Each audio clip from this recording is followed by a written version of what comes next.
Good evening. A very warm welcome to all of you on this very fine evening, almost on the eve of Christmas, in this capital of India, New Delhi. On behalf of Harvard University South Asia Institute and the Tata Trusts, I take this opportunity to thank each one of you for your time, for joining us to celebrate the 18 months of the project that we've been working together, and all that we'll be sharing this evening would be about the project. But before we begin, I would like to request our faculty chairs, Professor Martha Chen, Professor Jacqueline Baba, and our chief guest, Padma Bhushan Dr. Ila Bhatt, founder of Seva, to please come and take your seats on the dais.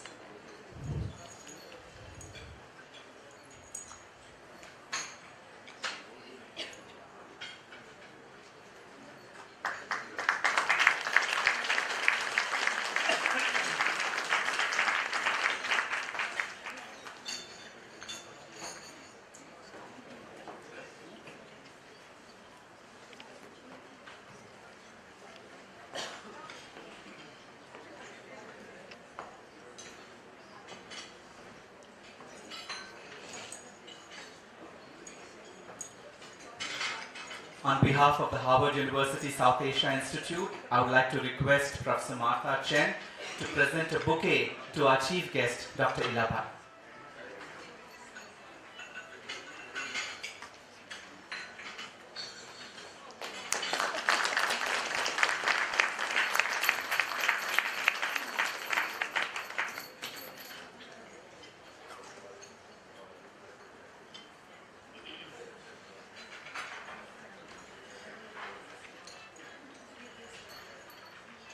Founded in the year 2003 to further Harvard University's engagement with South Asia, the Harvard University South Asia Institute is a university-wide research institute that serves as a catalyst in connecting faculty and students with regional partners to advance interdisciplinary research and scholarship on South Asia. SAI's in-region presence provides opportunities for unprecedented information exchange between Harvard faculty and experts in South Asia. Its programs build bridges between influential intellectuals in the region and scholars at Harvard and enable successful faculty and student learning. SAI coordinators in South Asia shepherd Harvard students during their internships in the region and maintain ongoing relationships with local universities, organizations, and other knowledge partners. Over the past decade, SAI has built an extensive network of stakeholders across India who've played a significant role in impacting social entrepreneurship and livelihood creation in this country.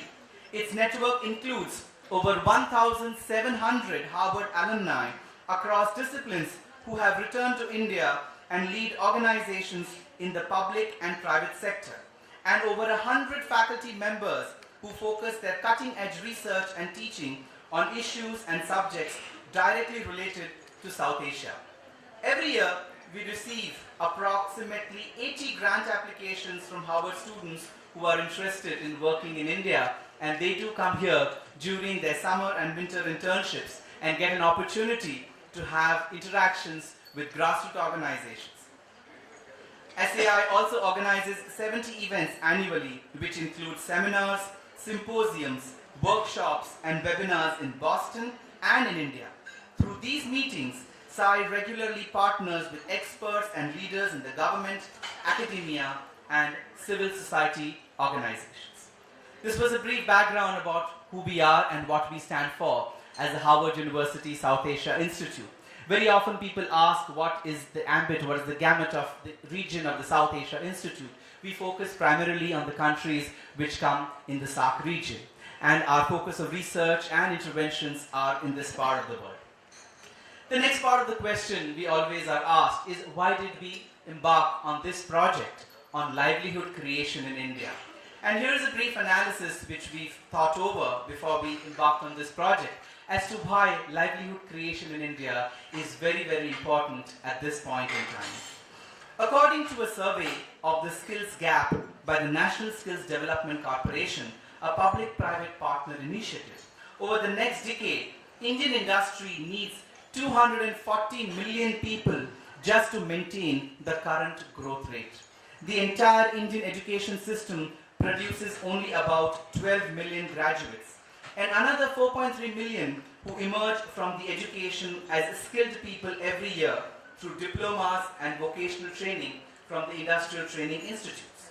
Of these, a large number of people are not employable due to poor quality of skill sets or lack of relevant vocational training.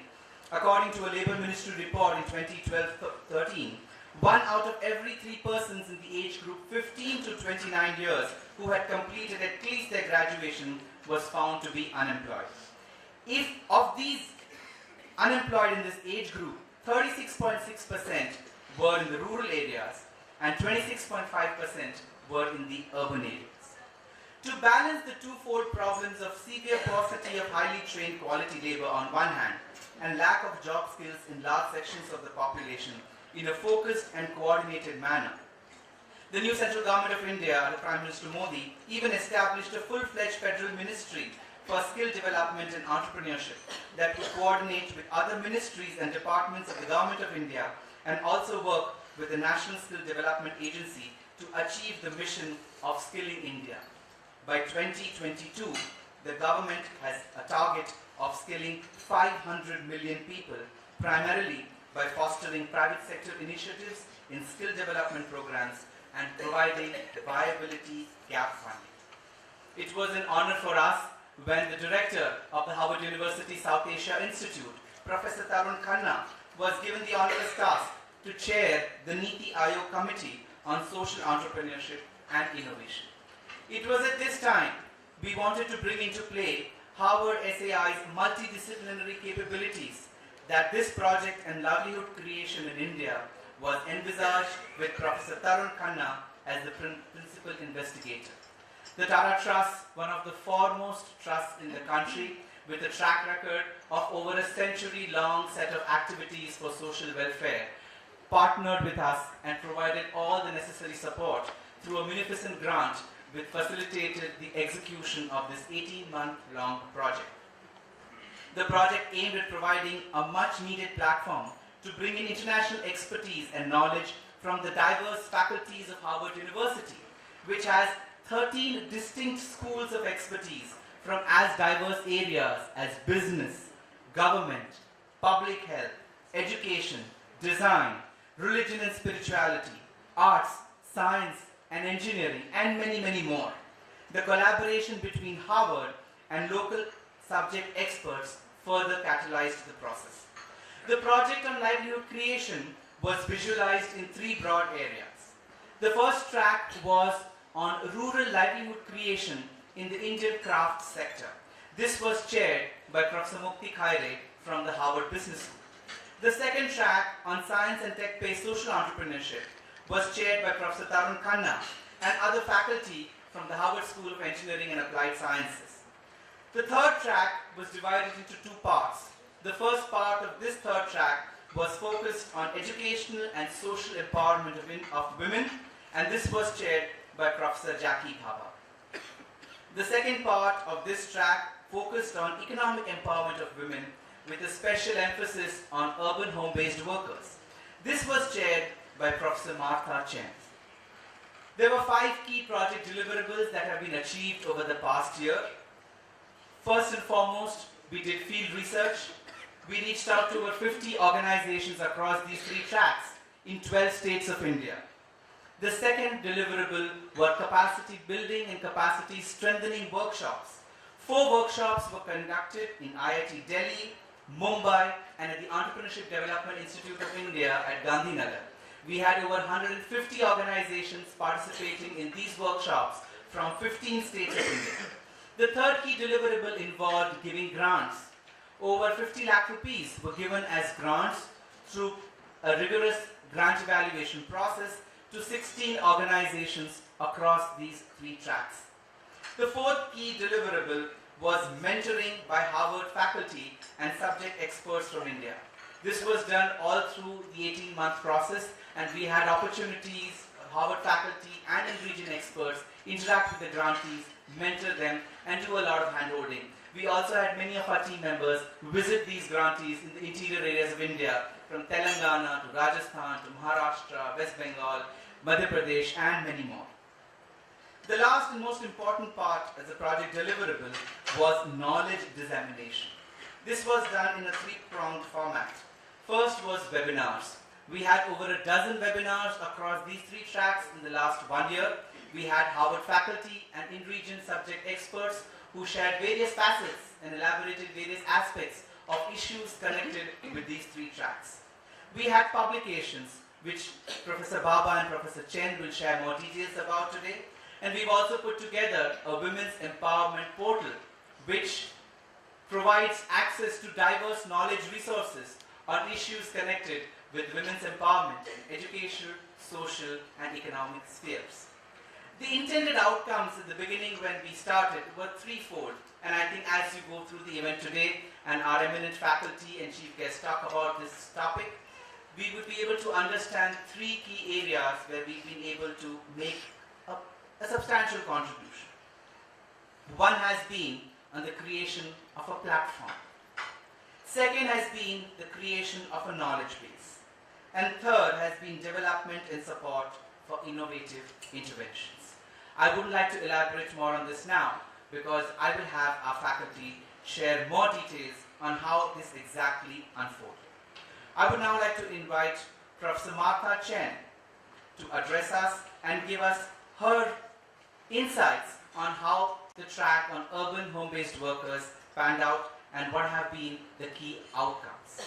Professor Martha Chen is a lecturer in public policy at the Harvard Kennedy School, an affiliated professor at the Harvard Graduate School of Design, and international coordinator of the Global Research Policy Action Network, WIGO, Women in Informal Employment, Globalizing and Organizing. An experienced development practitioner and scholar, her areas of specialization are employment, gender, and poverty, with a focus on the working poor in the informal economy. Before joining Harvard in 1987, she had 2 decades of resident experience in Bangladesh working with BRAC, now the world's largest non-governmental organization, and in India, where she served as field representative of Oxfam America for India and Bangladesh. Professor Chen received a PhD in South Asia Regional Studies from the University of Pennsylvania and has been the author and editor of numerous books. In 2011, the Government of India conferred on her the Padma Shri, the 4th highest civilian award.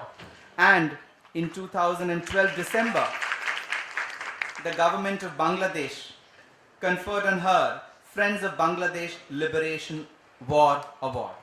And just to confide with you, she's equally eloquent, speaking in English, Hindi, and Bengali. So over to Professor Martha Chen.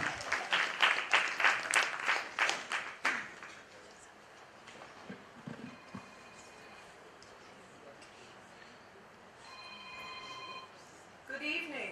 It's a wonderful pleasure to be here. I think of Delhi as my home, so it's nice to be back. And thank you, Shashank, for the wonderful introduction. And I want to thank the Harvard South Asia Institute, Shashank, and also Anisha. Where's Anisha? For all the wonderful organizing of this event, but also for shepherding us all through this 18-month process.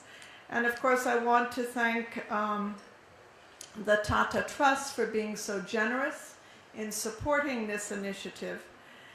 And I want to say that it's also been a pleasure working with Jackie Baba, who is a close colleague and a dear friend. And so it's my pleasure to tell you about the track of work that dealt with home-based workers in urban India. And I also wanted to acknowledge that I couldn't have done what I was asked to do by the South Asia Institute without the help of Shalini Sinha. Would you stand up, Shalini? Who's my WIGO colleague based in Delhi. And also Firoza Mehrotra, our colleague with HomeNet South Asia.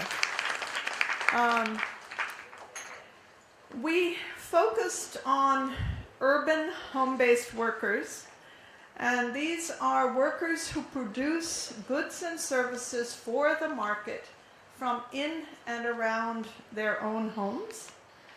And we chose to focus on home-based workers for two key reasons. The first is that home-based workers produce goods and services in a wide range of industries, not only in India but also elsewhere, both traditional and modern industries. They produce products for both domestic markets and global value chains. And the second reason, and I want you to listen to these figures, is that home-based workers represent 15% of all workers in modern urban India, and they represent 32%, which is almost 1/3 of all women workers in urban India today. And we have other estimates that suggest that half of all manufacturing units in India are home-based. There was an early study that said 80% of automobile parts in India are made in homes. And yet the contribution of this very large sector of workers goes completely unnoticed and unsupported.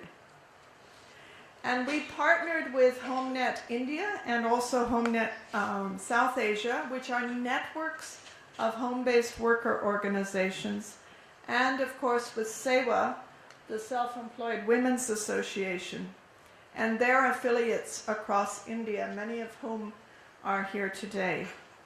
We shared lessons and developed joint strategies on how best to increase access to markets, access to basic infrastructure services, and access to social protection for these workers. And together, all of these organizations, we organized 2 workshops, one in Mumbai in January and a second in Delhi in October. We presented 2 webinars in early December.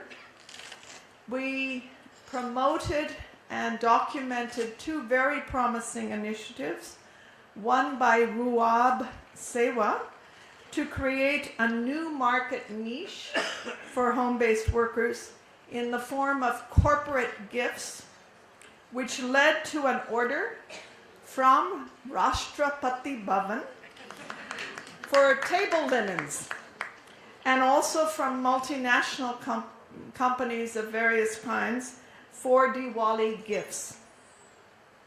The second was to transfer knowledge and lessons from Sewa's Mahila Housing Trust in Ahmedabad to a HomeNet affiliate in Bhubaneswar on how to leverage basic infrastructure services for home-based workers whose home are their workplaces.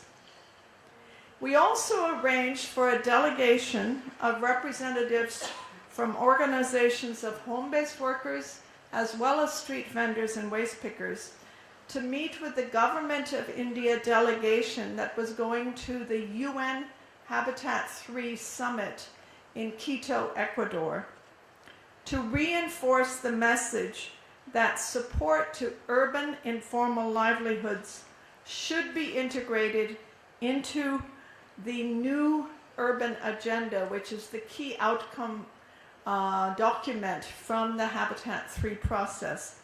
And I'm happy to announce that a focus on informal livelihoods is dotted throughout that new urban agenda.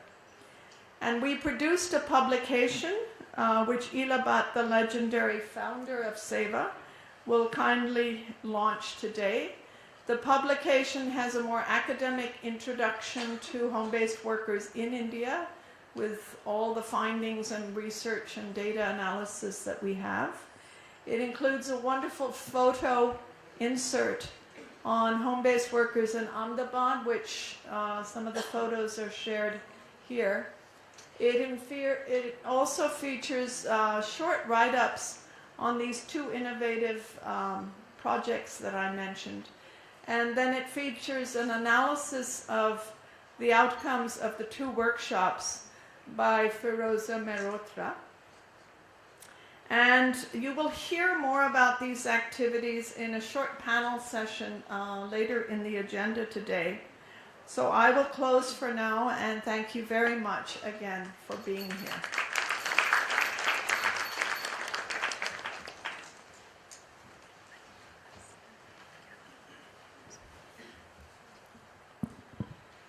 Thank you, Professor Chen. I would now like to request the other faculty chair, Professor Jackie Bhabha, to address us.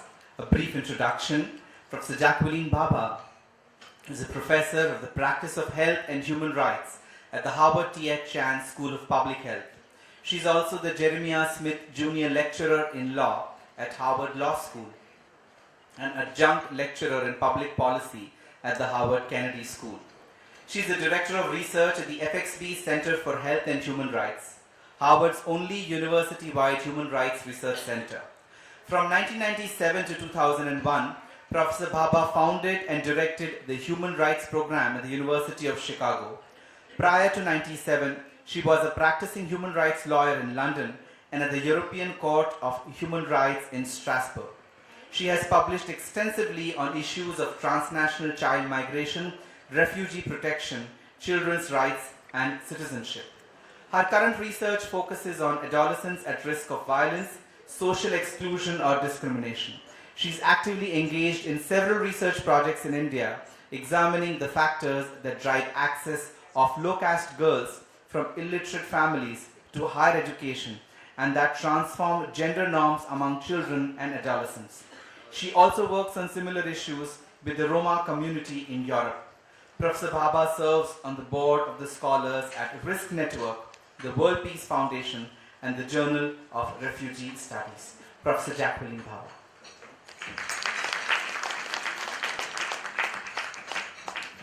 Thank you very much, Shashank, for that kind invitation, and thank you to all of you for being here. It really is a pleasure and an honor to address you in this grand hall. I'm very grateful to our colleagues at the South Asia Institute at our university for organizing this event. It's not easy to convene people across very large geographical distances, but obviously they've done that really beautifully, and it's a pleasure to have an audience which is as informed and mixed as this one is to address some of the issues that we've been concerned with. So, as my colleague Marty Chen mentioned, and as Shashank mentioned too, we've been engaged in a collaborative enterprise between Harvard and colleagues working on the ground here in India for the last year and a half on this project. Of course, we have long ties that go back way before that. And our goal jointly, I think, was to look at particular obstacles to empowerment for particular groups. So Marty talked about home-based workers as one constituency of informal workers who are significant in terms of the contribution that they make, but insignificant in terms of the acknowledgement of their presence and their needs. And our track, or our group, looked at, if you like, two other areas which are equally critical and equally neglected. So, first of all, we looked at questions of educational access and educational empowerment. And you might say, well, if you're looking really at skills and employment and the agenda in a way carved out between the Tata Trusts and South Asia Institute, why look at young children? But I think it's obvious that unless you have a robust, inclusive, and non-discriminatory education system, the prospects for really building capacity are limited. And unfortunately, despite the enormous progress that's been made in India, I think, since independence, of course, but even in the last decade or two, in increasing the right, of course, to education, but also the access to education. Despite that progress, there still are enormous deficits across the country. And so we had the privilege of convening some of the most cutting-edge organizations in India working on this issue. What we did was to combine organizations that have a very long track record of work, very experienced and knowledgeable, who we termed knowledge partners, with organizations that have more recently started working in the field, who are our partners, who were participants in this enterprise. And the idea was to have a sort of cross-generational transfer of information so that you would have people who'd been working on education issues for 20 or 30 years sharing some of their insights with people who maybe had only been working for 3 or 5 years. We looked at a whole range of complex issues. We looked at the reasons why children who access school regularly perform so poorly, which is one of the data points that has been widely publicized. So the idea here is that just building schools or even transporting children to school, of course, is not enough if they're not learning when they are in school. We looked at issues of discrimination in terms of the quality of education, not only between different classes or different castes, but between rural and urban, male and female, different religions. And we also looked across the country at very different models for how education and educational delivery happens. So our discussions were wide-ranging, and I think they combined a focus on some good practice pilots and good practice outcomes to do with monitoring, to do with assessing what really makes a difference. Combine that with a sort of self-critical look at some of the obstacles that still remain. You hear from my colleagues later this evening some of the highlights of their work, and I would say that, you know, this is going to be very interesting because they really do excellent work. But let me just pinpoint a couple of key issues for you on the educational front. I think the first is that a lot of the literature and a lot of the criticism, if you like, of public education in India has focused on teachers and has, in a way, criticized teachers for their absenteeism, for the lack of capacity of their teaching, for their failure to really deliver on the goal of education, which is learning to read and write and add and subtract. I think much of our discussion, though, focused on the context in which learning happens and the difficulties that well-intentioned teachers encounter when they're not supported and when they are faced with communities where the norm of education and the norm of regular attendance is not well established, where families, for a range of reasons, think that work is probably in the best interest of the child and of the family. And so teachers are in this invidious position of brokering this kind of norm disjuncture, if you like, between the idea of skill development through work, through apprenticeship on the one hand, and the importance of education on the other. So we talked quite a lot about the Right to Education Act. We talked about some of the excellent mechanisms in that act which haven't been fully implemented. And we talked about the gaps that need to be addressed. And as I say, you'll hear more in detail later. The second track of our work focused on issues related to gender. And I think a few observations are in order here. First of all, many of the organizations who we were lucky enough to work with have been working on this issue for decades. Gender has become a sort of sexy topic, of course, in India since the terrible rape / murder of December 2012. But of course, questions of gender violence have been a much more long-standing concern for many. Our work in this 18-month enterprise was not just focused on violence, though violence is clearly one central concern.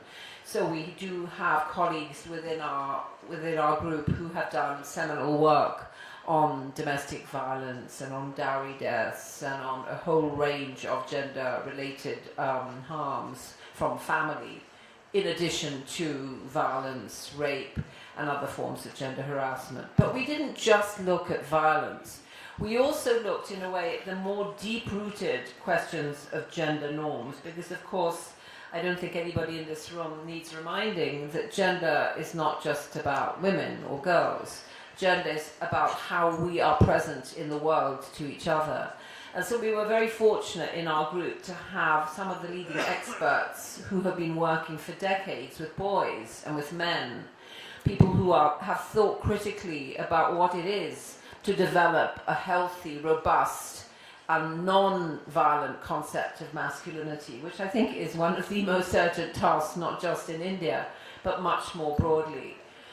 So our discussions about gender really took many forms. We asked ourselves questions like, how can we change norms in communities, or how can communities themselves change norms, where parents believe in all honesty that what they're doing is in their daughter's best interests, but in fact the result of which is to reproduce a hierarchical and discriminatory system. How do you change the incentives? How do you generate leaders within communities to bring change? One of the hardest things to do. Secondly, we looked very much at the close relationship between education and gender. And the more you look at these topics, the more you realize that they are inextricably linked, really. You can't think about gender justice, gender norms, masculinity, sexual violence without thinking about the role of education. Whether you're thinking about very early childhood development and the way parents are kind of encouraged to bring up their children, or whether you're thinking about what happens in school, bullying, eve-teasing, just the segregation between boys and girls, very discriminatory approaches to subject choice and to sport and to dress, or whether you're thinking about public safety and skill training and access to employment. All these things, of course, quintessentially involve education, not just formal education in schools, but the opportunity to challenge one's assumptions and to think critically. And conversely, when you think about gender, and when you think about the role of gender, you see how it pervades the education system from the beginning to the end. And so even in our discussions this afternoon, some of our colleagues were sharing the data that they've collected, which shows how pervasive the fear of gender harassment or sexual harassment is at all levels. And in research that we conducted with our colleagues who are here from the Institute of Development Studies in Jaipur, we found that too, in a way nearly surprisingly more than we expected, that when you talk to young women, the rate at which they report familial or other types of gender violence is just alarming. It's off the charts. So these two fields are very closely related. So more concretely, what did we actually do? As my colleagues have said, we convened a couple of different meetings. We actually had a 3-day, I think 2.5-day workshop in Bombay in January together with our other colleagues, at which we discussed these issues, and we had presentations from our colleagues. We looked at theories of change, of how organizations developed. We looked at good ideas, good practice about how you fund things, how you use Facebook, Twitter and so on, but also how you work with government, how you work with other stakeholders. And I think one of the best things that came out of our discussion was the sense of the importance of building a network, of bringing people together who work in this field but who often don't have the opportunity to be together. As Shashank mentioned, we also did some webinars looking at some of the themes that are of concern. And then we gave grants to a couple of organizations to enable them to really rigorously assess the work that they were doing. As a research organization, we very much believe in the importance of empirical data, of course, the importance of being self-critical, not taking for granted the results that you think you're achieving. And so we were very pleased with the outcome of these small grants that our colleagues in the field really used relatively modest amounts of money to do very rigorous evaluations of the outcome of their work. And you'll be able to see the products of their work in the publication that's going to be released today by Ilaben, which we're very pleased with.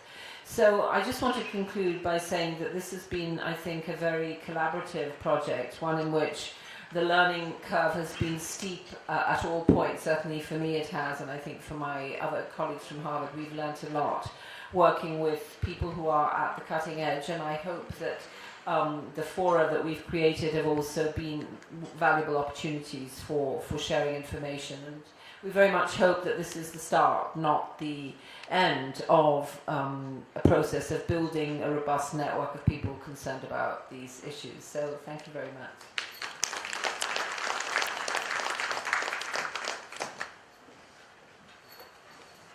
Thank you, Professor Baba. We now move to the next item on the agenda, which is release of the publications. But before that, my colleague Anisha Gopi, who is the project manager for this track on educational, social and economic empowerment, will give you an overview of the process in which these three publications were put together. I'd like to introduce Anisha to you. She's a human rights lawyer with expertise in the areas of gender-based violence and access to justice. Prior to her role with Harvard South Asia Institute, she was a visiting researcher at the Harvard Law School and a research and advocacy associate at the Harvard Law School Gender Violence Program, where she assisted in teaching workshops on gender-based violence and legal policy. I'm sorry. She's also co-authored policy recommendations and campus climate surveys, organized conferences, and worked on campaigns on campus sexual assault and the use of GPS monitoring in high-risk domestic violence cases. She has previously worked with the Center for Women and Law at the National Law School of India, University, Bangalore, where she developed and implemented training programs for young legal professionals to become effective human rights advocates. She was also part of the dispute resolution and arbitration team of Amarchand Mangaldas, a reputed law firm in Mumbai, where she worked with the women's rights and advocacy organization Majlis. She's completed her undergrad in law from the National Law School of India, University, Bangalore, and a master's in international law, gender and human rights from the Fletcher School of Law and Diplomacy, the Tufts University, Massachusetts. I'd request Anisha to give you an overview of the multi-pronged process that we followed to put these three publications together. Anisha Gopi. Thank you, Shashank. Good evening, everyone. So one of the recurring issues that came up while we were working on this project is that all these organizations are doing such excellent work, but everyone seems to be having very hard time documenting the impact of their work.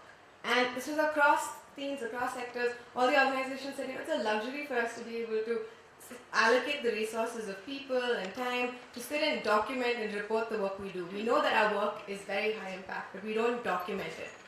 So as this was something that came up across teams, we thought that how could we help make this find a solution for this issue? And what we thought with these publications would be a way to showcase some of the excellent work that the organizations we're partnering with have done. So the publications came out as a way to showcase some reflections by experts in the area and also to document the work that these organizations have done. We had proposals sent in, and then we've selected some proposals, and based on that, the organizations have spent the past 6 months doing research and documenting the impact of their work, and we'll finally now release the result of all their hard work. So the first publication that we'd like to release is Triggering Success, Innovative Interventions to Promote Educational Access in India. This publication is a compilation of reflections by subject experts and case studies by the participating organizations that focus on access to education for young girls. The essays and case studies generate useful material for future educational interventions, not only at the primary school level, but also at the secondary and tertiary levels. Areas that are increasingly vital if entrenched social and economic qualities are to be challenged. The reflections focus on strategies for incentivizing and scaling successes. They explore a range of questions from the impact of volunteer assistance on increasing the adult-child ratio in schools to drivers of female educational success in challenging contexts. The reflections generate the context for detailed case studies that follow. The case studies by MV Foundation, White Lotus Trust, IBTADA, and Center for Unfolding Learning Potential, SCULP, focus on innovative strategies introduced to maximize educational potential, while at the same time exploring individual narratives that illustrate the broad array of challenges and obstacles that students continue to face. The case studies capture a diverse set of initiatives, from the introduction of targeted means of transport to ensure safety, reliability and affordability and access to education, the development of alternate forms of educational opportunity that drive significant norm and behavior changes in vulnerable communities. We request Dr. Ilabhat to please open the first and release the first publication.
The second publication, Interrogating the Norm, Innovative Interventions to Promote Gender Justice and Safety in India.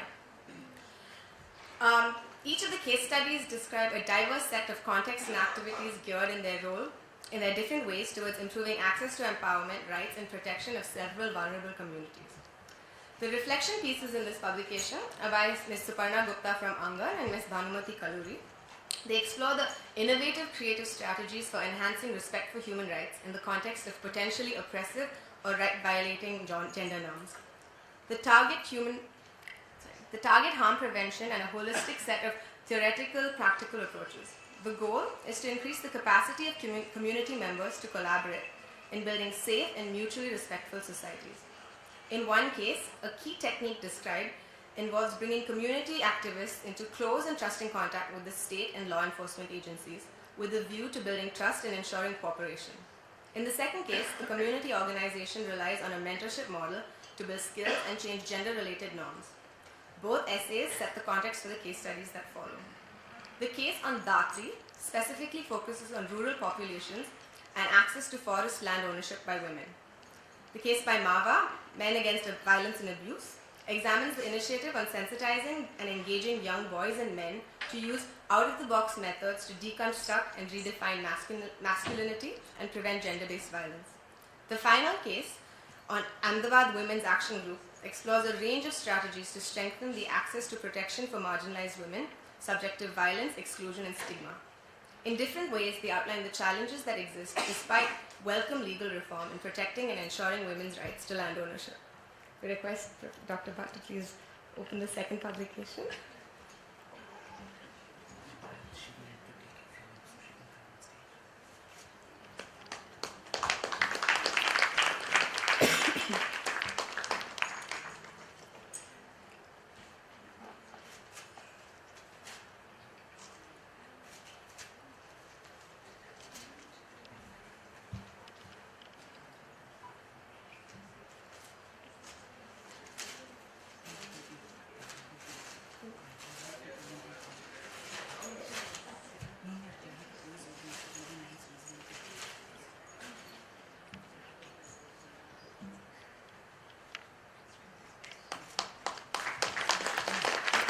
We'd like to request Ms. Shireen Vakil from the Tata Trust to please come on stage and help us when we release these publications.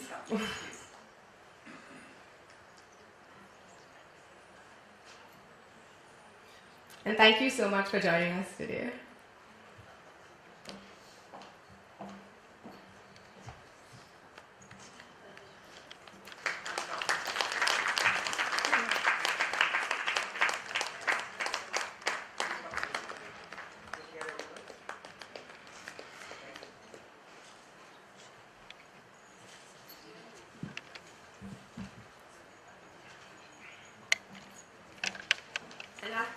publication, Empowering Home-Based Workers in India, Solutions and Strategies, as Professor Chen mentioned, developed out of the issues that were deliberated during 2 workshops conducted under the project and after interactions among partner organizations.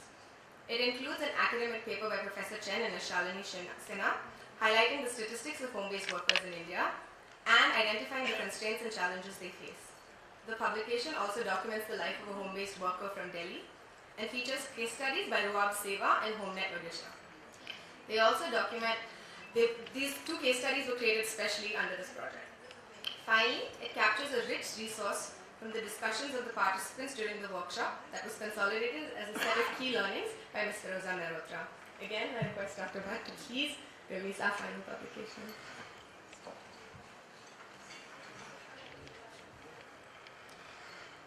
We'd also like to request Ms. Shalini Sinha to please come on stage.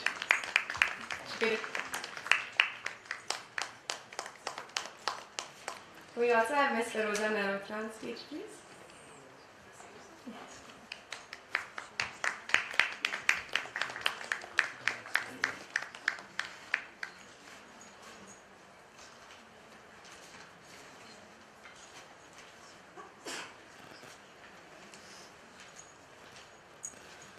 Could we also have Ms. Usha Gowde, who's helped us with the design of this publication, please come on stage.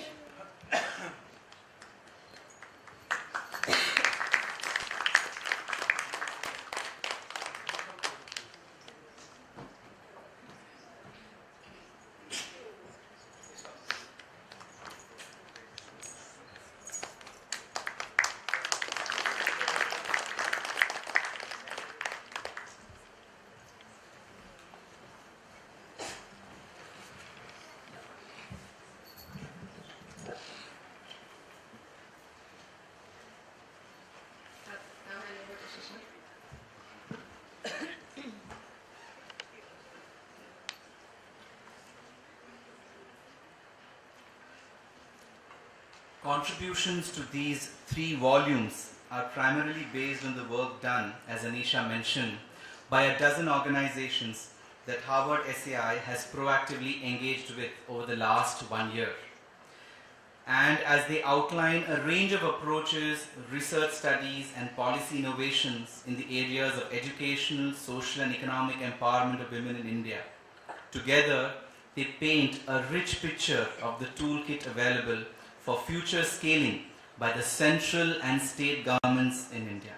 We believe this to be a very important contribution of this collaboration between the Harvard University South Asia Institute and the Tata Trusts. And on behalf of the Harvard University South Asia Institute, we would like to thank the Tata Trusts and their representative, Ms. Shireen Vakil, who is here today, for this wonderful support and encouragement that was responsible for facilitating the studies that were done, the documentation, the publication, and the release of these 3 publications. We selected Delhi as the venue for this event because we thought this is the place where all the policies, the rules, the laws are put into place, and the message we would like to give to the central and state governments of India is that we've made a humble attempt to try and bring into focus the expertise that Harvard has and interact with the knowledge partners in India and put together our thoughts on what can be probable solutions and interventions to deal with and focus on these core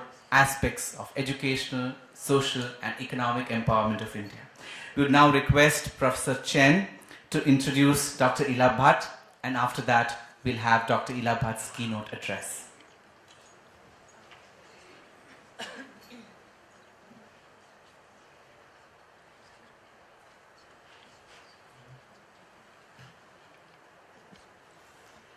It's a deep honor and really a great pleasure to introduce Ila Bhatt. As I said, she's the legendary founder of SEWA. Although Ila Ben needs no introduction, I would like to say a few words about my dear friend and guru.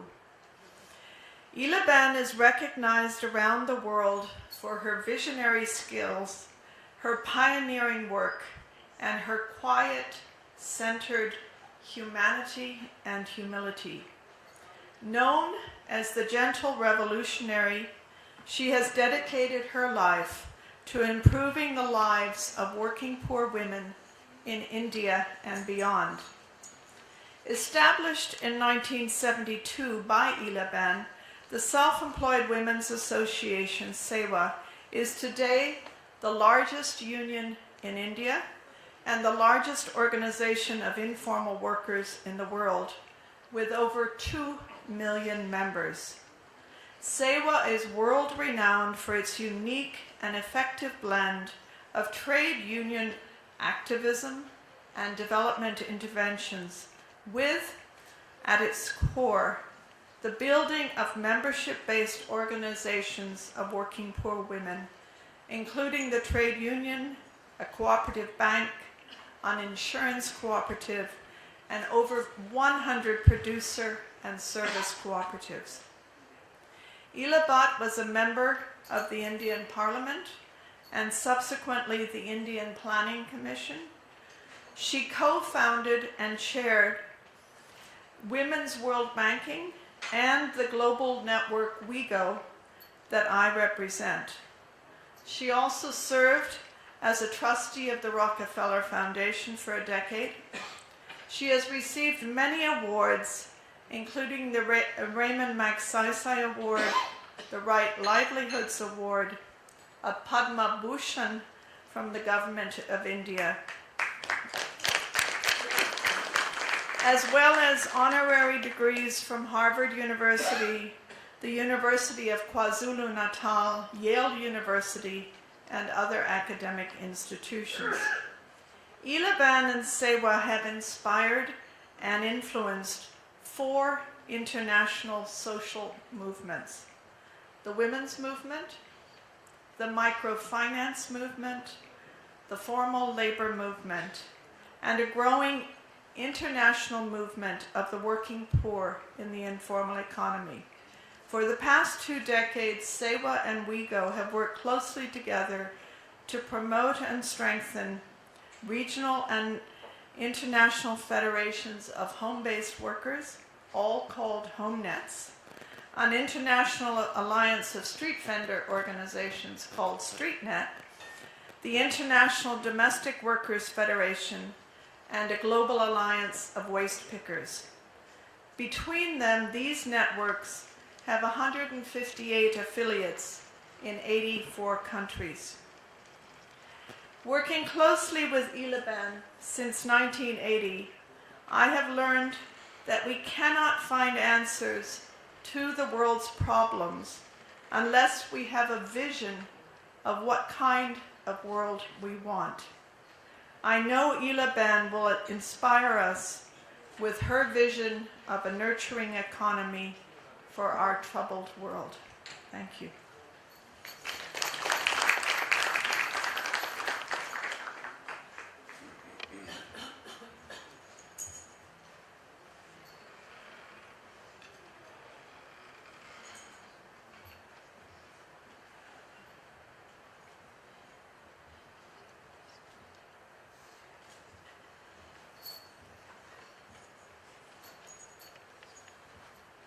Namaste. I'm Dr. Marty Chen, Dr. Jackie, Baba, Dr. Shashank Shah, my colleagues and friends in India and those who have been from abroad. Thank you, all of you, and thank you to the Harvard South Asian Institute. From Marty, we call Marty, from Dr. Martha Chen. We have been working together for last so many years, particularly in bringing the informal sector women into visibility, raising their voice, building their voice, and then making their work, I would say, bringing validity to their work. So in this journey, we have been together for a long time, and and having shared a lot of joy and suffering together. And when Jackie Baba, so we have been working with her for last few years, not very many years, but she has been popular in our rural districts of in Gujarat, and they call her, instead of Jackie Ben, they call her Jetty Ben. So she has been so much integrated with us, and mainly we have been working on a project called Sanu. You know, Sanu is the name of a girl, a teenage girl, and you know, in that project we have been trying to link these girls and also boys with the formal education, and that, you know, Sanu project has been thriving, and now also they are having you know, English, learning English along with the digital science. So thank you very much, Shashank Bhai, and all of you. Now I will try to share my ideas. Thank you for giving me this opportunity. And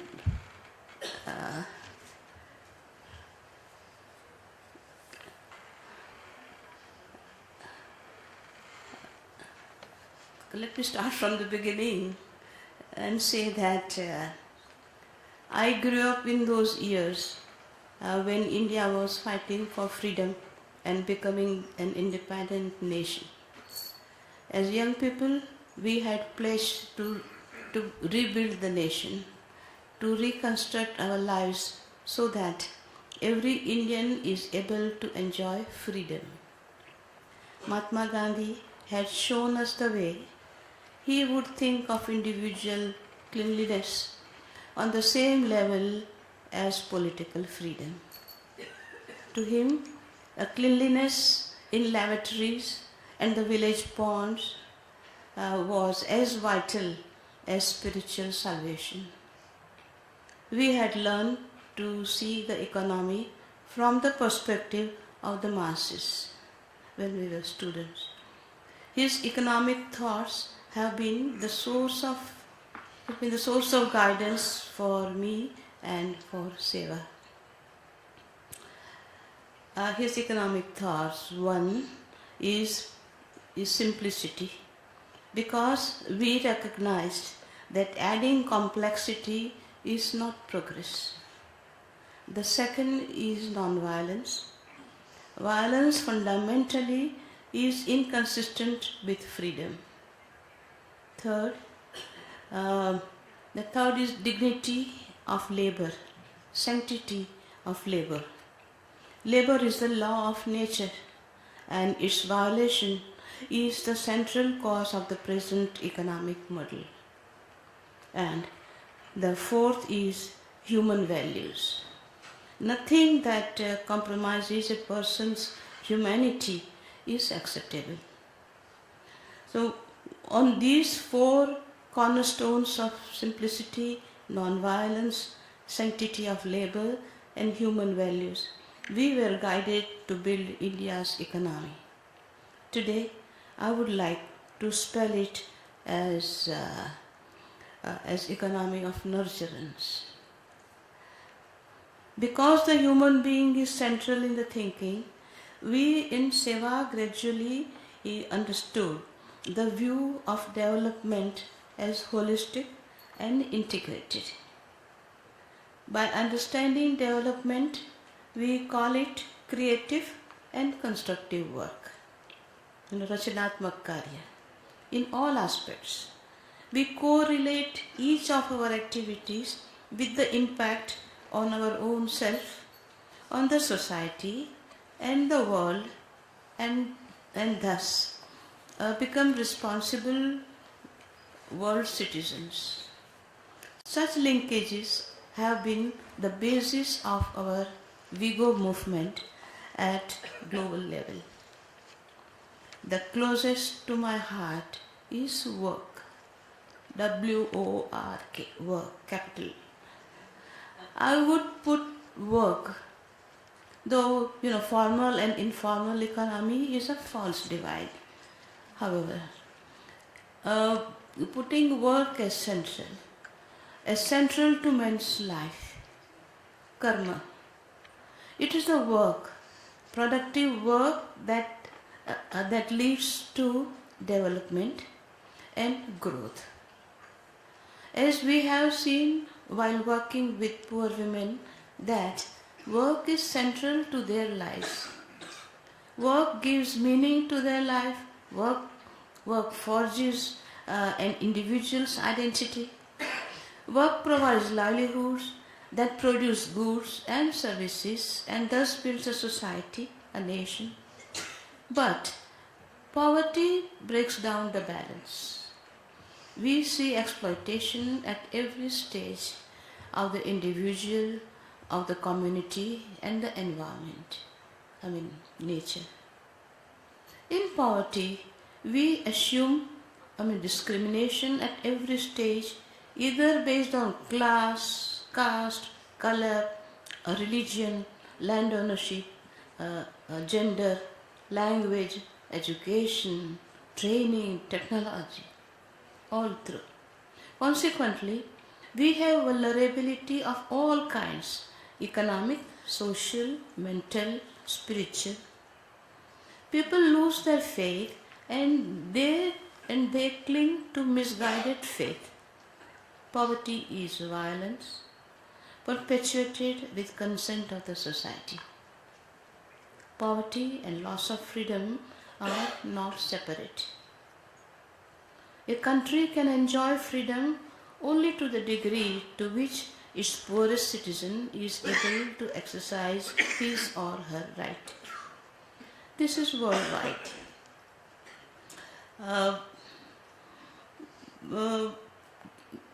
Actually, if I may say that this is the conclusion based on our experience with poor women working worldwide.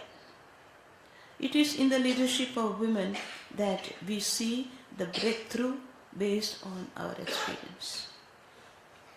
At global level, my sense of Millennium Development Goals, MDGs, or say SDGs, has been that it is alien to most communities, not as a vision, but as a way of communicating. The development language, I think, we need a different kind of language for development goals to be part of the people. It is a language of power that does not address powerlessness. When we think of the poor in the community, we see poverty as a form of powerlessness. It is a symptom of a people who have no control over decision making or access to resources. The powerlessness of poverty is redeemed by participation or consultation only to a limited extent. It is by actual control over life decision. Once poverty is seen as a form of powerlessness, we see it as a method by which it can be resolved. Power must return to communities, especially to women, to let them decide about work, livelihood, health, education, urbanization, refugees, peace, and the future. The missing term in such manifesto of nations is community. Both economics and the economy must be claimed by the people. Otherwise, development and livelihood become parallel and contradictory forms of life. My plea is the following. 1. To put poor women in the center of any economic reform, particularly in key basic employment sectors. Namely,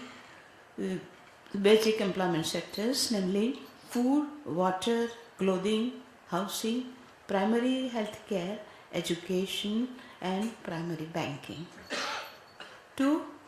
To recognize work as central to any reform that addresses poverty. 3.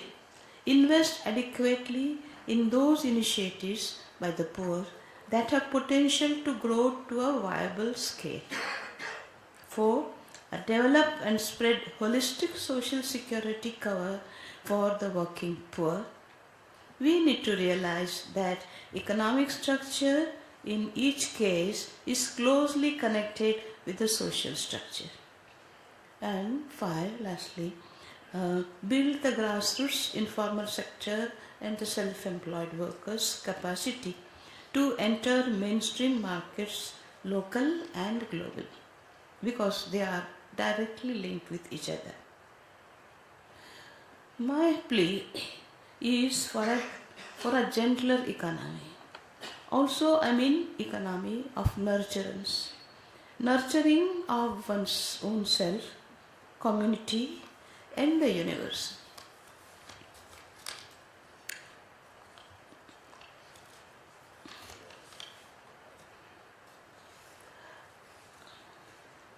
Sorry. In the recent conference of women leaders in finance, we concluded, this conference was held in Ahmedabad, and there we concluded stating that nurturance is natural, exploitation is a learned behavior. None of us would be here if we were not nurtured in our infancy and childhood. Yet, today's world seems to educate us, incentivize us, and forces us to be exploitative rather than be nurturant. The result is the crisis. Unacceptable poverty despite abundance, the rise of intolerance, hatred, violence, and environmental catastrophe. This has to be corrected, and not by our leaders but by us. By us, that is common people. By common people as a local global movement, and that is where WeGo stands. We need to build a new social economy of nurturance and debunk the current antisocial economy of exploitation. In this, we have to use all the resources we have in abundance, our human and social capital, and reclaim access to natural and physical capital. The new challenge before us, before WeGo Network today, I may suggest that is to look for business opportunities in uncharted areas. Let us find ways to make tree plantation more profitable than cutting down forests. And let us find ways to make recycling more profitable than new manufacturing. Let us encourage communal ownership of assets in addition to building private assets. Given a fair chance, the spirit of cooperation is just as likely to lead us to profit as a dose of healthy competition. That's our experience in Seva. With change in our thoughts, we will also need to change our vocabulary.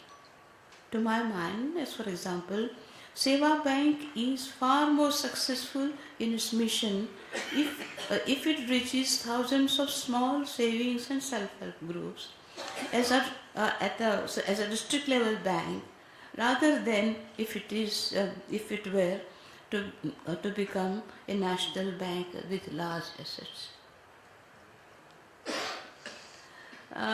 In urban areas, as urbanization is one of the indicators of development, decapital development. So in urban areas compared to rural areas today, as Martha Chen in her paper rightly states that the competition for scarce resources is more intense, I would say cutthroat, literally cutthroat they are. Commons are getting privatized, are being evicted from public land, and we witness more frequently feeling helpless, powerless, whether it is common land or, or natural markets or living space or common services. We feel more powerless. It's a tragedy, as Martha Chen describes. It's a tragedy of the urban poor. And let me add, on every scene, the police is ever present. The question is that urban commons is meant for whom and for what use. This is the Vigo network's concerns. The key question, what we ask is, what should be the role and relationship between the informal settlements and informal markets and the informal regulatory system. Who will decide? The residents, the market vendors, or the municipal authorities? Also is this not a moral challenge to city planners? Aren't the informal settlements, natural markets, are legitimate people's legitimate homes and workplaces? Let us find an answer. Any reform at the cost of the other is not development. The truth is that public resource, that is commons, including public spaces, are common property, not private. Its management should be by the users with help of the public authorities, not merely by police or inspectors. One more point, and that is on globalization. I'm trying to share my ideas with you, so that is why I'm taking different topics or subjects. The forces of globalization have greater and greater influence on our lives and livelihoods. May it be in corporate India or in Bharat, what they call. Often we are witnessing a clear conflict between local and global economic forces. We can come to terms with global forces if we have economic strength and also people's strength, both on our side. Building local institutions and people will better enable us to walk at our own pace instead of being pushed by outside or unseen forces. How we devise ways of excellence in our local self-managed community production processes, whether industrial or handmade, and make them an integral part of trade and industry of our country. That is going to determine the future of our country, particularly the informal economy. We need to build a multifaceted local and national economy where people are well-informed producers as well as well-informed consumers. I hope the wisdom of India will not fail in taking a holistic global-local worldview.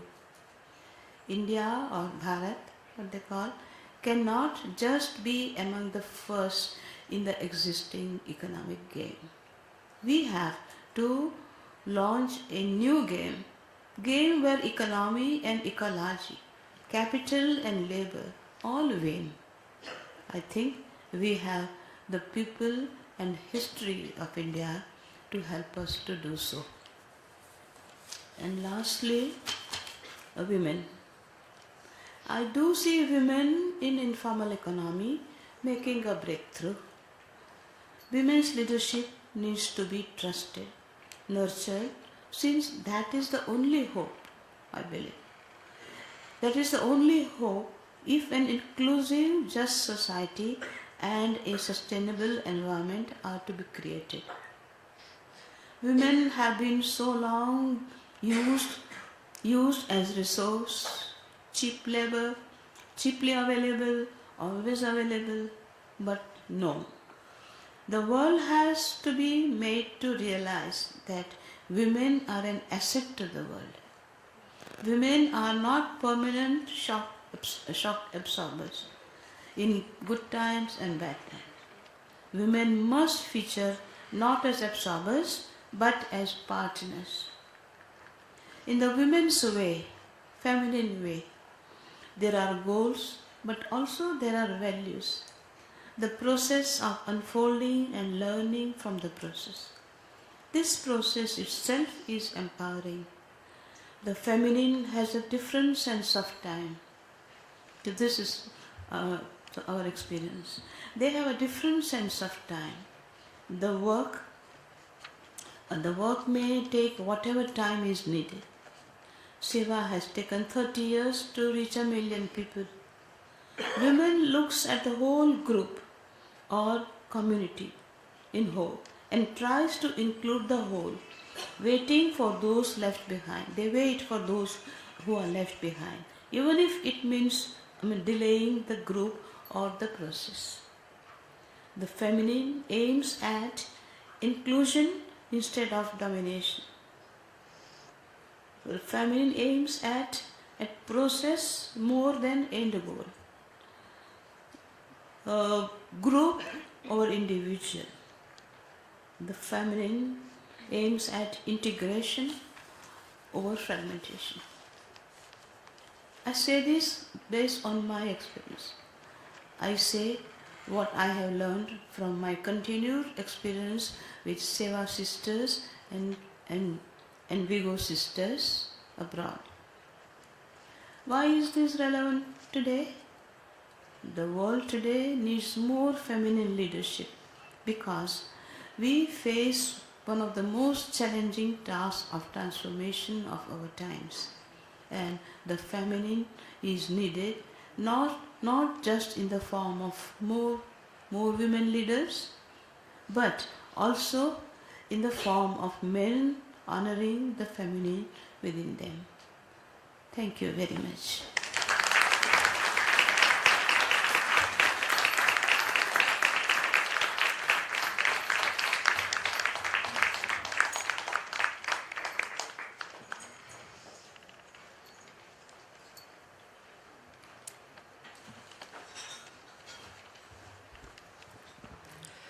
Thank you so much, Ilaben, for those warm, simple, insightful and inspiring words. It really gave us a very, very new and interesting perspective on women's empowerment in the 21st century. I would say she highlighted the eternal values in a changing society. Thank you once again for your keynote address. We now have the next part of our project, of our event today. This consists of panel discussions, and I would like to request my colleague Anisha Gopi, who has anchored this project and interacted with all the knowledge partners across India, to tell us which panel discussions we'll be having, and also invite the panelists for each of these panel discussions onto the stage. Let me share with you that we have knowledge partners from across 8 to 10 states of India who've traveled thousands of kilometers to come to Delhi and share their experiences of this project with us. So this next part of today's event is going to be truly very interesting. Anisha. Our first panel discussion will be on empowering home-based workers in India, solutions and strategies. The first panel will consist of Ms. Shalini Sinha from Vigo, Ms. Firoza Mehrotra from HomeNet South Asia, and Mr. Ravi Kumar from Ruab Seva. Can we request you to join us on stage?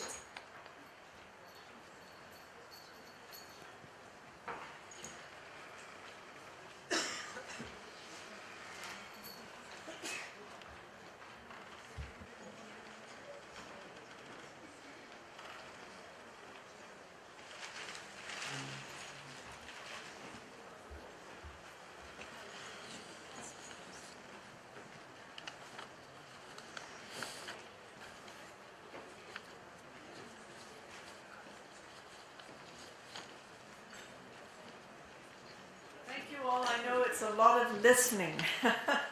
But we have asked the three representatives from the three organizations that collaborated on the Livelihoods for Home-Based Worker plank to speak, and I just say a few words about them. Shalini Sinha is the India country representative and home-based workers sector specialist for the WeGo network, and she's worked on issues of home-based workers for a very long time. And I'm not going to give the full bios, I'm just going to say the current positions. Firoza Mehrotra is a strategy advisor to HomeNet South Asia, but I will mention that she was a career IAS officer who worked in the Indian Administrative Service for nearly 4 decades, and she retired as special consultant in the Planning Commission. And Ravi Kumar is the Chief Business Officer of Ruab Sewa, a garment production and marketing company owned and managed by women home-based workers. So without brief introductions, each of them will speak to what engagement in this collaboration meant for them and their organizations. Thank you.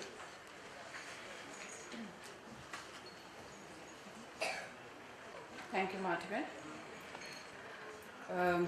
WeGo, Women in Informal Employment, Globalizing and Organizing, is a global research policy network that seeks to improve the status of working poor, especially women, in the informal economy.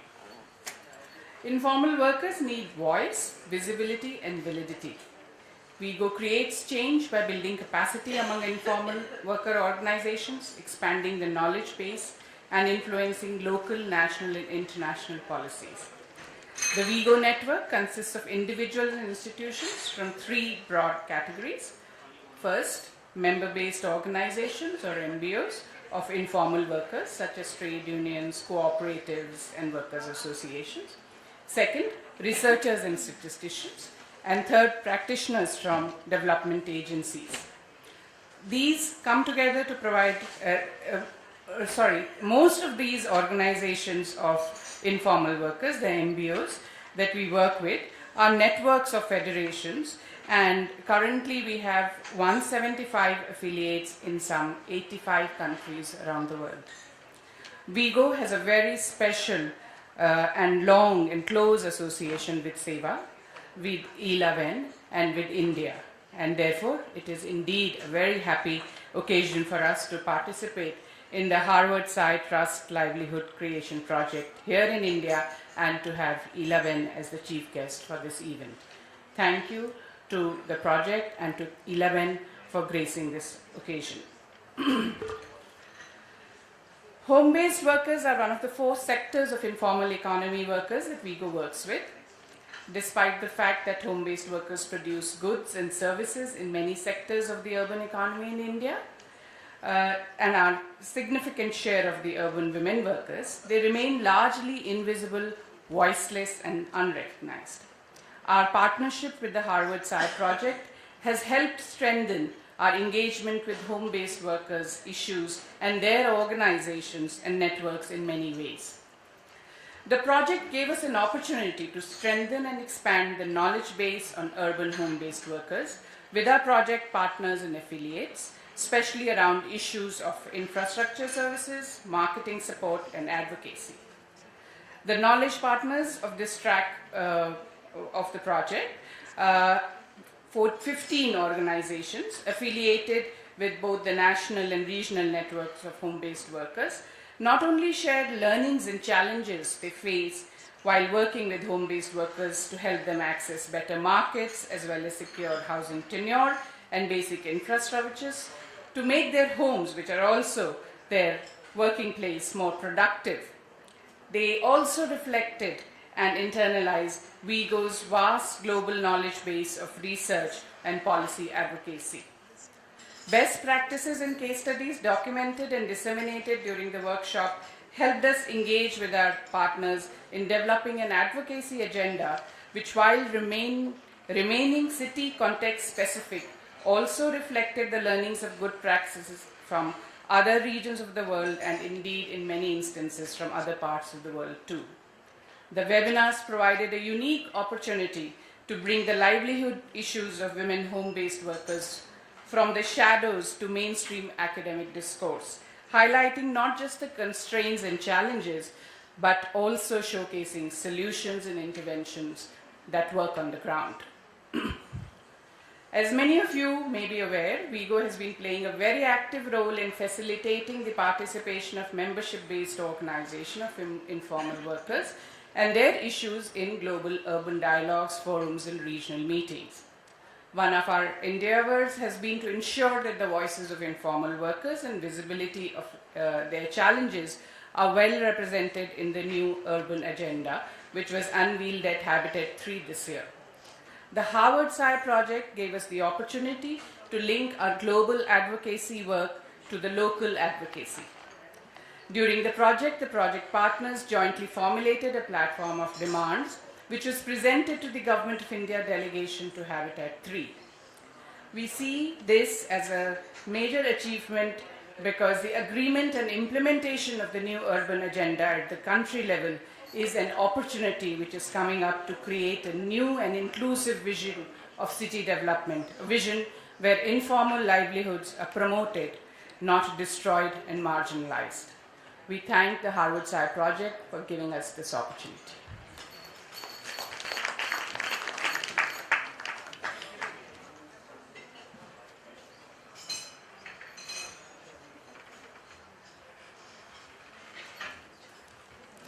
Thank you, Martiben, and thank you to Harvard SCI and to all of you here.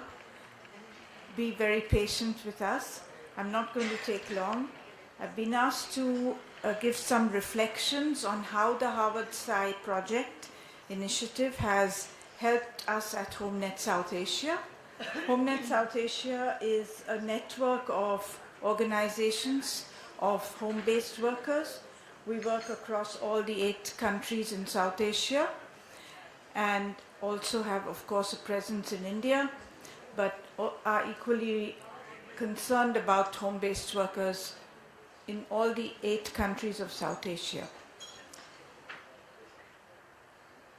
How this project has helped us, I would like to say 4 points. One is it has helped us to rekindle the network, given us a platform for rebuilding the network of organizations in India working with home-based workers, because HomeNet India had fallen a bit into disuse, and so it is helping us to rebuild. That's one big achievement. The second one was Shalini has already touched on it, but I just want to say, because we led it, in putting into the global agenda the platform of recommendations for Habitat 3, which was originally prepared by WIGO and with inputs from across the globe.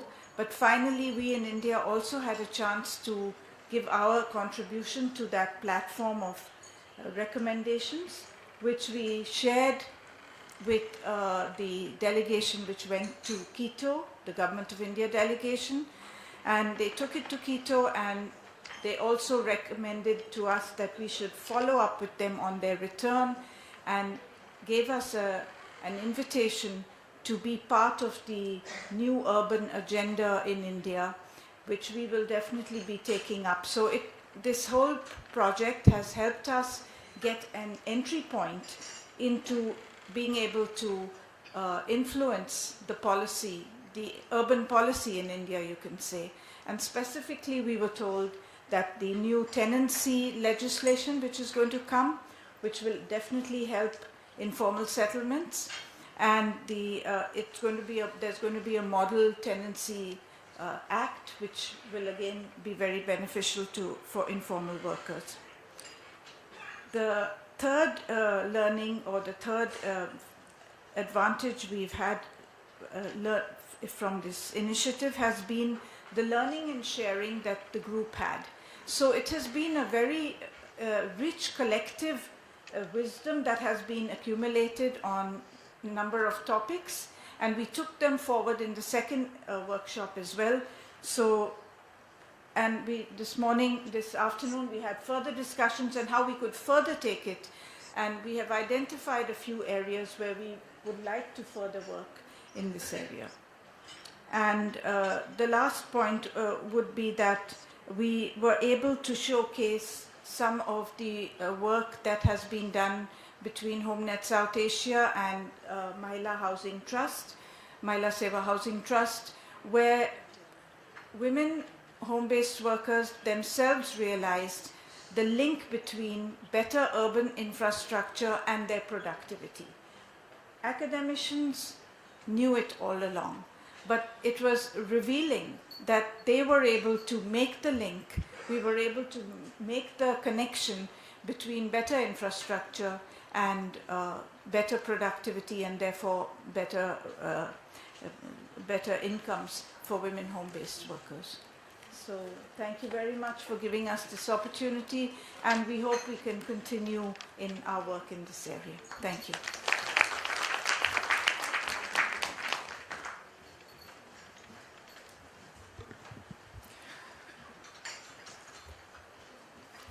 Thank you, Martiven. Thanks for this opportunity. While moving towards expansion with sustainability, Ruab Seva Artisan Producer Company Limited received this concept of another important vertical apart from export and e-commerce and domestic business of corporate gifting in Mumbai workshop of Tata Harvard SAI in months of February 2016. And I could say that this was well received, right thing at the right time. Since it's a growth phase of Ruab Seva, has been contemplating about targeting corporate gifts as a market in order to diversify its market outreach. Indian corporates have a strong gifting culture to its employees and associates, and they buy various types of products from the market. Since Ruab does not only want to depend on fashion market because of fluctuations in hand-based designs, corporate gifting can prove to be a great success. However, Ruab was unable to take this forward because of two main constraints. One reason was lack of capital to invest in R&D, and second was lack of a strong design and marketing team. With a small support from Tata Harvard SAI project, Ruab could take this big initiative as the design and market team were quite ready to take this big leap. In our initial step of marketing and design, we have identified few common gift items like hand embroidered silk folders, cushions, silk and woolen stoles, business diaries, and various multitasking utility items. We focused on customization of each product as per client need and can adapt their brand color and inherit their brand logo within that product. Ruab has created many products using varieties of materials like leather, felt fabric, handloom fabric to give the product exclusive look to showcase to the major corporate organizations. We have created many innovative and multi-purpose products like pen folders, assembler box, table placemats using an unique fusion of handloom, leather, felt, canvas mixed with artisan work. Because of this monetary support, we could be able to execute these innovative products, and these are well appreciated among corporates. In this small journey, we had touched the milestone when our one gift item has been appreciated in KPMG, a leather and hand embroidered placemats. Second product was hand embroidered motif on handloom fabric, a tablecloth for Rashtrapati Bhavan. In the way forward, I could say that there is miles to go and we are on the right track towards sustainability with quality and adaptability. As required in international market and in domestic market, and still many things to learn. We are very hopeful with this vertical in our sustainable model of Ruab. Thank you.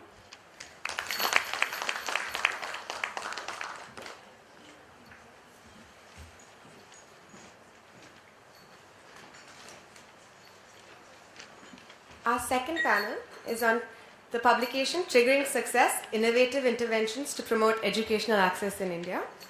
It will be facilitated by Professor Baba, and the panelists are Ms. M.V. Sita from M.V. Foundation, Mr. Rajesh Singhi from IBTEDA, Mr. Glenn Fawcett from White Lotus Trust, Ms. Shobita Rajgopal from Institute of Development Studies, and Dr. Lalit Kishore from Center for Unfolding Learning Potential. Could you please come on stage?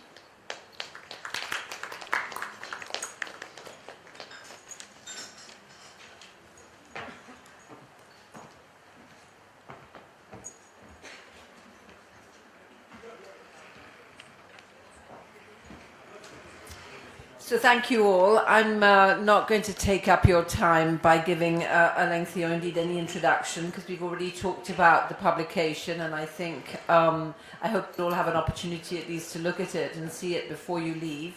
And I'm sure it will be available online on the SAI website, so please do take a look. But as I said, many of these organizations, in fact all of these organizations, really do spectacular work, and some of them are absolutely recognized leaders in the field and are really implementing norms about how you work in communities to build educational potential, which are quite revolutionary, actually, I think, in some cases. So I'm just going to ask you to come and speak briefly in the order in which you're listed, because I want each of you to have an opportunity to talk, and I know time is short. So let's start off with Sita, who is speaking on behalf of the MV Foundation. The MV Foundation is one of the kind of most long-standing and original, I think, organizations working on questions of the right to education. So thank you, Sita, for joining us.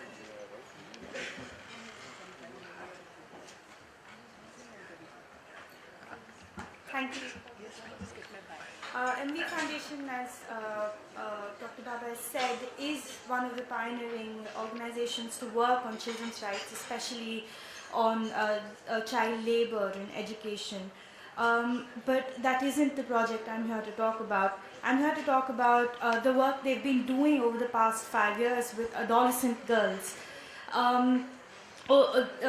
MV Foundation has recognized the need to work with adolescent girls and boys separately in identifying out-of-school children over the age of 14 and either preparing them to go back to full-time formal schools or to take the open schooling exams that and then that they may join senior secondary schools.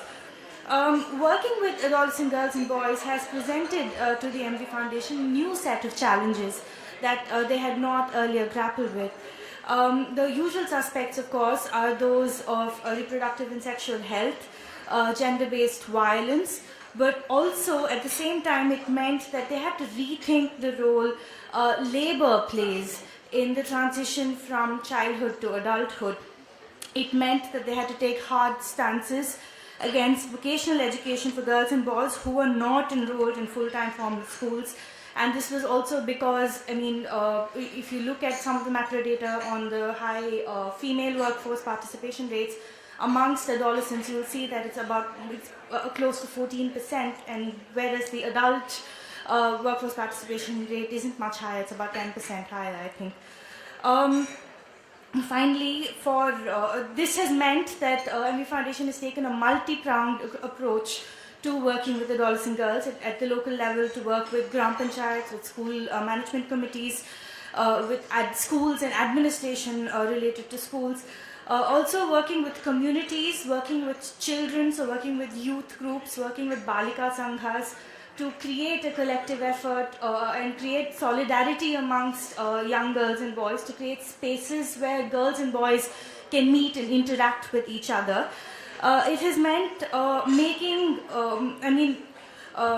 working with the state in the most banal and tedious ways, because these are the ways in which the most disadvantaged are affected. So, like working with the state to get certificates, to get hall tickets, to caste certificates, the most tiny things, because these are the things that push the children out of school.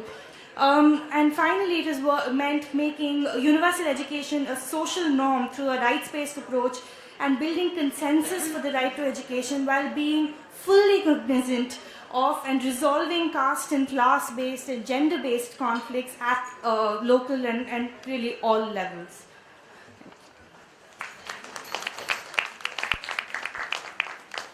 Thank you very much, Sita, and I'm really glad you made that point about the really small details that can lead a child to abandon their whole education, something that I think we don't think about enough. Our next speaker is Mr. Rajesh Singhi from IPTADA. Thank you so much. Thank you, Jackie. Good evening, all of you. IPTADA started its journey working in the Mewat region of Alwar district. So Mewat is a geographical area, cuts across Haryana and Rajasthan, and now since they have named district Mewat in Haryana, so it's always confusing when we say we work in Mewat. So as we all know, Muslim minority dominated area, girls education is a lot challenge in this area, especially 20 years back when we conceptualized the idea of IPTADA. It was all the more difficult. So we knew that community is not looking forward to girls education, so we strategically decided to work with parents, especially mothers, by forming self-help groups. So now IPTADA works on both domains of women empowerment and girl child education. So when in the late 90s, 99, 2000, when we surveyed about 16 villages, we found in 8 settlements no girl was going to the school, zero enrollment. So we started setting up learning centers for girls in the community. Of course, by that time we had built this trust in the community by working through self-help groups, and slowly the parents started sending the girls to the schools, to the Talim Shala, and the community started liking the idea of their girls going in the neighborhood and at least learning something, reading and writing, to incentivize in some areas. In the difficult areas, we also introduced Urdu education for the girls by engaging some Maulvis also in the process. So this idea really became a success, and eventually we worked in about 150 villages, covering about 10,000 girls who came to Talim Shalas, graduated class 5, and then about 87% migrated to the elementary schools. But if we look at today, most of them either have completed their graduation or 10th class or 8th class, so they dropped at various stages, but they at least completed primary education at Talim Shalas and then graduated up to class schools and colleges. And some of those girls are right now working in our own projects as teachers or field coordinators. So this was a long journey that we undertook for about 14 years. Now unfortunately all the Talim Shalas have been phased out. Firstly, due to the pressure of Right to Education Act, we technically could not continue with these learning centers out of schools. And secondly, we also faced some funding challenges. So we started working with the girls beyond primary levels. So now we work with these girls either from Talim Shalas or from members of self-help groups or other community members in the villages on issues of supplementary education in class 6 to 8, so that the girls don't drop out from the schools. When they go to government schools, they really face challenge in coping up with the classes. Then computer education for girls in class 9 to 12, career counseling facilitation for these girls, and also life skills education in classes 10, 11, 12 with the government schools. So whole lot of work with government schools. at the primary level, we work with government schools on improving learning outcomes for both boys and girls. So what we have learned and realized is that if we work closely with the community and provide quality education, the barriers of cultural norms and barriers of girls not being sent to schools or they can't go out of villages for higher education, those can all be broken provided there is a long intervention in the community, especially with the parents and the mothers. Thank you. Thank you very much, Rajesh, for that presentation. And again, I think it's really interesting to see how you can break barriers working within a community over time consistently. So thank you. Our next speaker is Glenn Fawcett from the White Lotus Trust. Thank you very much. Thanks very much, Professor Jacqueline. It's really an honour to be here this evening amongst extraordinarily esteemed personages, Elabat in particular. A little bit daunting, really. We've been working in Mewat also, as Mr. Singhvi is, and we started working there in 2007. And maybe you're wondering why there's a Gora standing up here. I've actually been in India about 20 years, and I'm a PIO actually, so just to give you my credentials in that regard, why I'm here. But I also want to give recognition to my esteemed colleague here, Mr. Suraj Kumar. Could you stand up, please, Suraj? Because he's a driving force in the work that we do at Mewat, and I just want to recognize that we're very much a team. And so we started working in 2007. We believe very strongly in a common school system. There are some 115 million children in elementary education in India, and a lot of schools across swathes of India are not functional at all. We have a fantastic law, the Right to Education Act 2009, and that act is it's a wonderful process and procedure that you can just follow through one by one to make government schools functional. And we've done that at Mewat. We started in 2007 in a desert. There was hardly anything working there, hardly any schools. There was a lot of money being pumped into through SSA, but where it was going we didn't know. We found there was no water available in the schools, no toilets, no boundary walls around the schools. The teachers weren't coming, the children weren't coming, nothing was functioning at all. And we can say that by 2014, 7 years later, 160,000 children attending 580 schools all have good schools which have water and toilets and they're functioning. So we believe in this model. We have a model which is based on already very, very good system developed through the many, many years by fantastic activists, academics and experts, Indians, who had created this Right to Education Act. So what we've done is we've mobilized local communities through our just being there.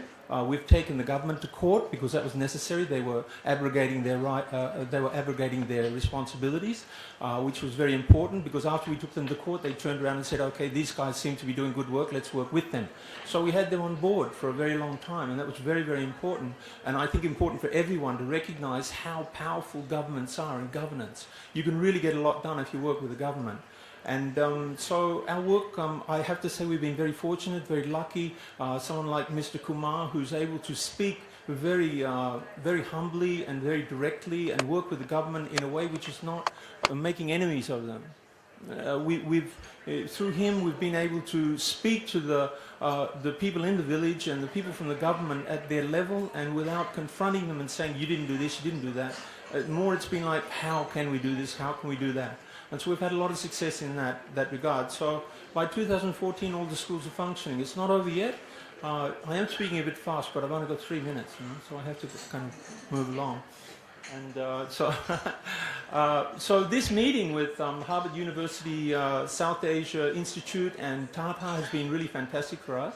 It has moved us toward looking at evaluation and critically analyzing, actually through research, what people think, really. That's been very interesting in terms of gender. So instead of, we've done a lot of things for girls because girls are normally left out naturally, right? But now we're kind of more aiming at looking toward, gender discrimination and the sources of that. So that's been very, very helpful for us. And we've met a lot of fantastic people, and we look forward to building the network here from the people that we've met and through the Trust and the Institute to go forward. Thanks very much. Yeah, and we share the same hopes, so thank you. Our next speaker is my good colleague and friend, Dr. Shobita Rajagopal from the Institute of Development Studies in Jaipur, who will talk to you about the research that they do in relation to girls' education. Shobita.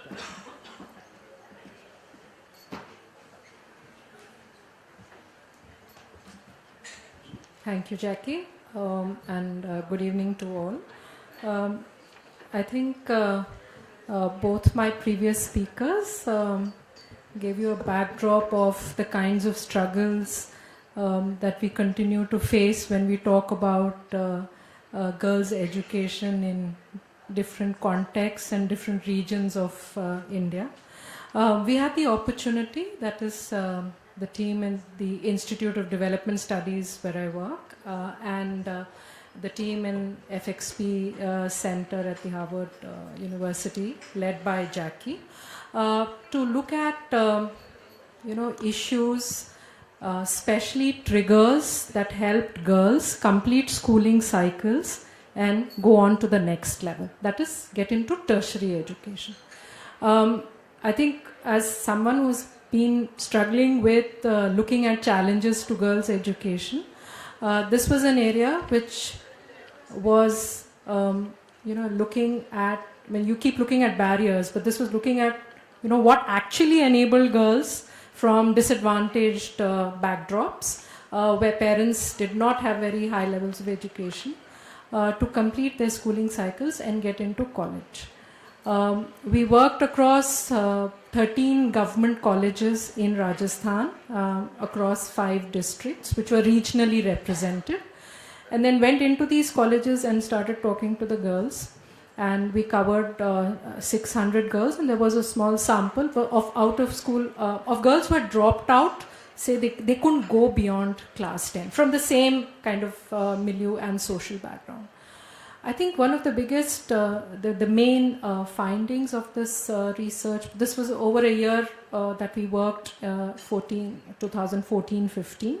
And I think what was very encouraging, especially Rajesh ji just gave you a background of maybe a part of Rajasthan, but as we all know, Rajasthan is one of the states where educational challenges have been immense, and especially related to gender. So we found that one of the core triggers was parental motivation. That parents wanted girls to go beyond and had supported them. I mean, it was difficult because these girls came from poorer backdrops, but as a trigger, parental motivation was a big thing that came out. Also, teacher mentorship in schools, and most of these girls had studied in government schools, and whatever support that they got at that level had helped them.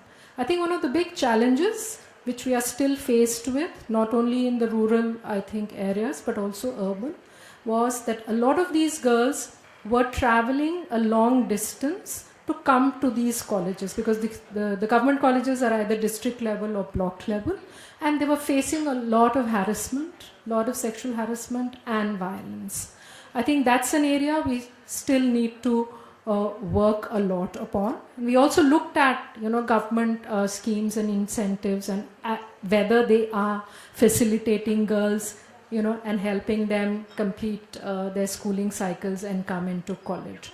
And I think so basically we need to harness wherever we find groups of, and we also found that there were no forums available anywhere in any of these colleges for any discussion either on sexuality or on choices or on what they should be doing in terms of their own lives. And the girls had immense aspirations, and they were also very doubtful whether many of them could walk through those aspirations given the circumstances that they were in.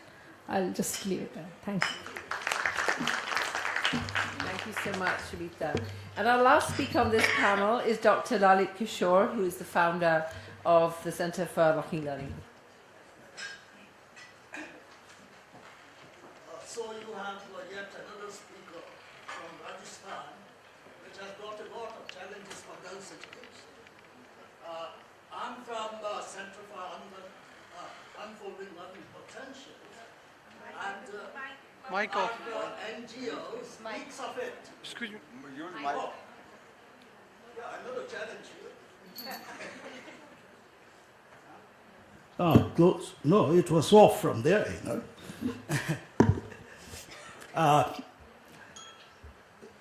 Unfolding learning potential, we believe learning is innate and with every child, and all can learn.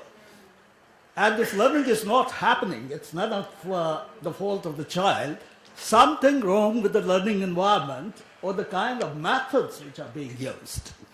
So we have these assumptions on which we work, and we are a learning and growing organization. Our team members are also learners. We learn and make others learn. So we go by that thing, and when we started working with the girls' education, we thought we will give two underpinnings to it. One is because learning is to be fostered and nurtured. So learning by itself has got feminine nature. So we thought we will, feminize education.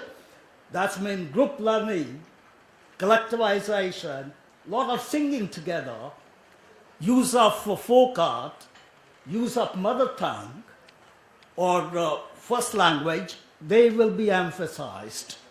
And under no circumstances, the self-esteem of the girls will be hurt.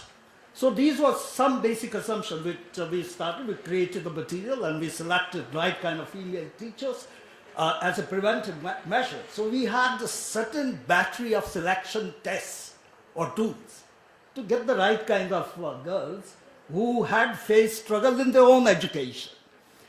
And we mobilized them, gave them the training, developed the material according to bridge courses. That's mean this was another challenge, a multi-age grouping and how to make them to pass through the levels of learning at their own speed or pace of learning. So this was another challenge. So the material was made so that children learn at different levels in the group. And we ran this program, and many people, even UNICEF mounted a study on it by means of certain interns. And this was declared a successful intervention. So now when the opportunity came for another research work on it, research project, so it was another learning for us. It made us to revisit and construct knowledge by revisiting our project, which was done for initial 5 years, 10 years ago, and produce a document. And second thing was, it helped us to reconnect with those students which had graduated from our Brit schools, and they felt it nice that our people came back to inquire in an interview and what kind of gains they had. And also, it helped us to redefine material. And we had mounted the appreciative inquiry. What was our best product? What was our best process? What was our best functionary? What was our best beneficiary? And we collected all these case illustrations and learned ourselves to get to know what we should not be doing in future and what we should be doing. So this project itself was a great learning for us, and also to unlearn certain things. Thank you. So I think this is just a flavour of the sorts of conversations that we've been having, but you get this sense of a rich cast of experienced players looking self-critically at the legacy that they're leaving and the learnings that they've derived from it. So Anisha, shall I just now ask, thank you very much to my colleagues for joining us here, and thank you for all the work you've done. And if I could just ask, thank you very much. And if I could now just ask our final panel, last but certainly not least, our colleagues who worked with us on promoting gender justice and safety in India, to please come up to the panel. So I think you know who you are. Thank you so much.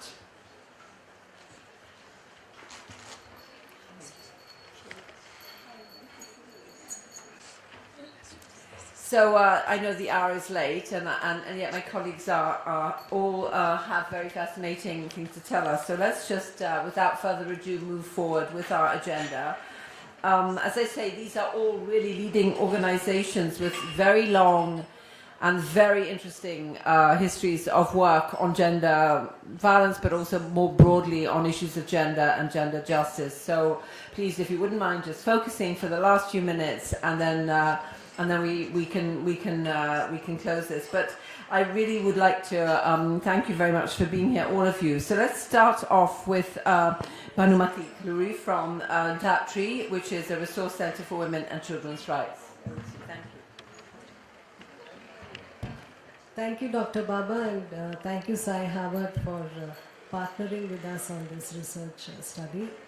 We work basically in Andhra Pradesh, and also partner with different organizations in other states working on Adivasi and Dalit women rights and children's rights.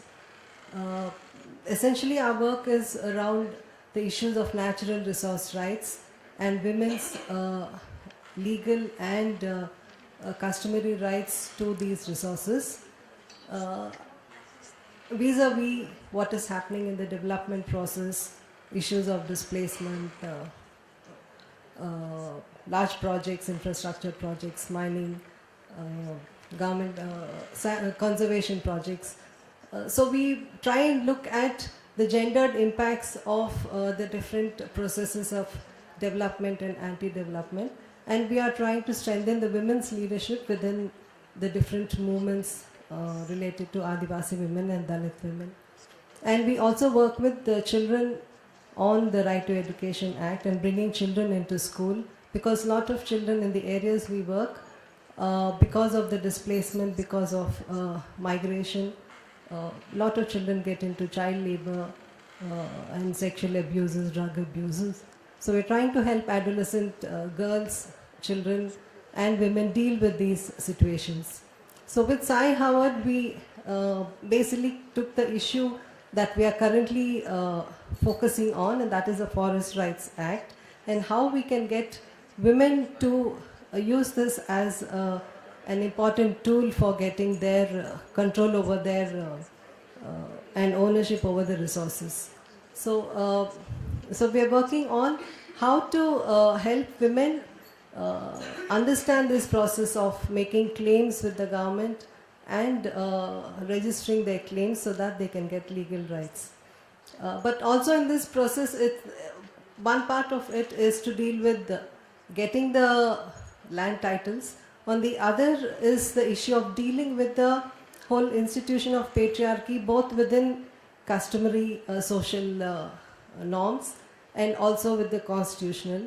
Because although the constitution is providing this new entitlement, women don't know that such a law exists, and they don't know that they can claim for this right.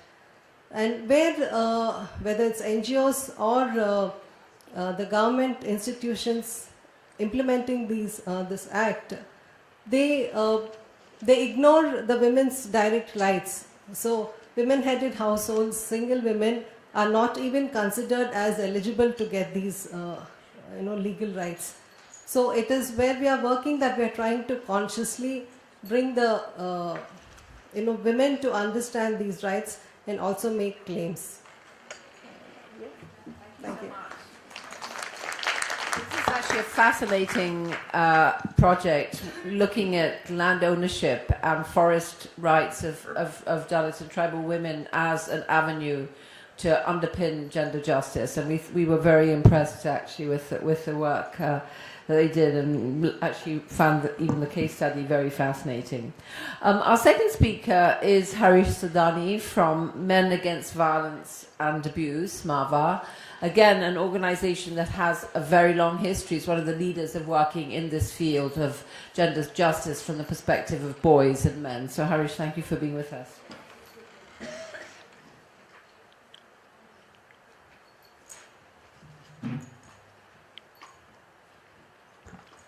As introduced by Professor Baba, MAVA, that is Men Against Violence and Abuse, is the first organization in India, and I say first and not only because there are so many upcoming men's groups in the last few years, but always whenever gender issues are said, they are always seen as largely women's issues, and men are seen as part of the problem. But I think 11 summed up at the end that the feminine man within a man is there, and we need to talk and address that, the man within himself.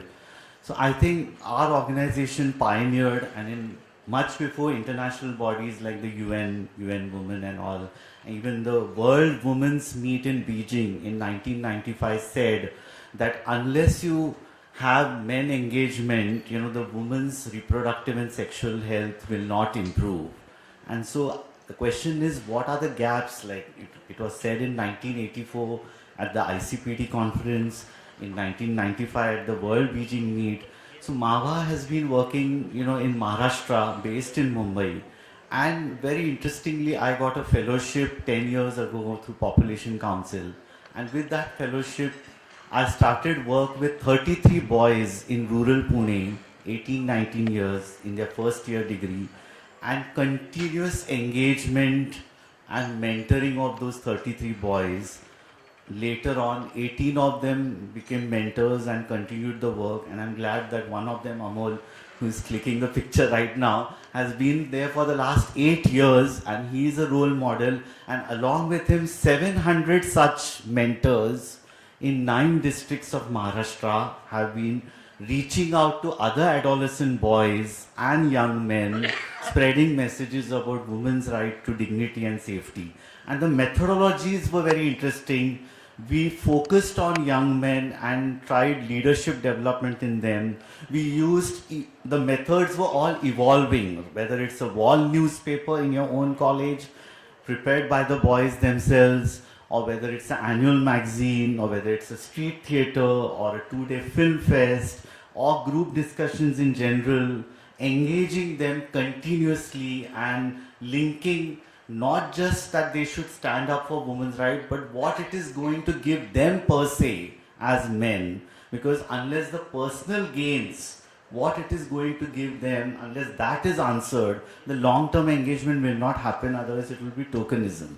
So we evolved methodologies and processes, and through strategic collaborations with universities, women's groups, youth bodies in Maharashtra, and through that, now we have reached out to more than 2 lakh adolescent boys through these boys. And I'm glad that through this support from Harvard South Asia, now the work is documented. Women's groups also at 25 years ago, 30 years ago, looking with skepticism. Now they say that we know it's important to work with men, but we don't know how to go about it. So because of Howard's work, they cannot say now that, because it is clearly showing that men can be part of the solution, and they're taking up stands personally. So I find in terms of advocacy, so through this material which has come, the advocacy of male engagement will now reach to a wider audience. I'm thankful to Shashank, Anisha, and Professor Baba. Thank you very much. I do again encourage you to look at some of these wonderful case studies, because I think you will, just like we did, you will learn a lot. Our next speaker is Charna Pathak from the Ahmedabad Women Action Group, another very venerable organization. Thank you very much. Thank you very much, Professor. Hello, friends. Awaj, that is Ahmedabad Women's Action Group, works for the cause of domestic violence and and if we stretch it little forward, it works for gender equality. So for this particular study, or for size study, Harvard size study, we try to focus, or we try to examine the role of community leaders in taking up the challenges or taking up the issues of governance and, under three different aspects. One was health, the other was the habitat development, and the third was domestic violence. So this was the study under this, and I think the brief of it will be there in the text, so I don't want to discuss it further on this. But then what comes out of it is something like this, that domestic violence per se, or the gender violence per se, requires a little more than the sensitization workshops, the capacity building workshops, and the counseling centers. It requires a legal backing, it requires protective or women-friendly courts, as well as women-friendly magistrates, which would listen to the woman and the judgment would be passed, rather than giving a judgment in favor of a family. So rather than protecting a family, the center should be, or the women should take a central position when we talk about gender violence. That is one thing which was coming up very upfront from various experiences in the field. Second, but then if we talk about this, what we are talking is, we would, till the legal help, it is fine.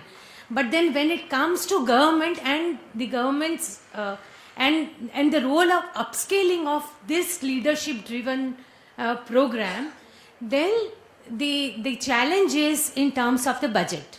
That is the financial challenge.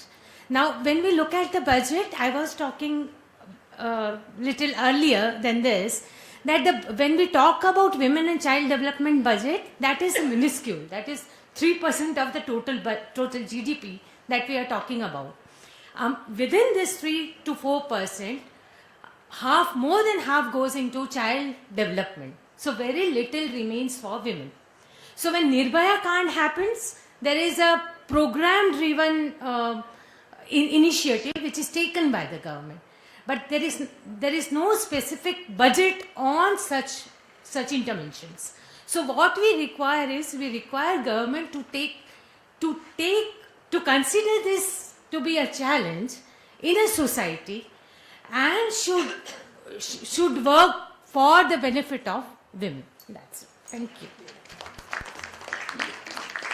Thank you very much. I think it's a very good point you make, that you do need a whole bevy of different instruments to really address these very deep-seated problems.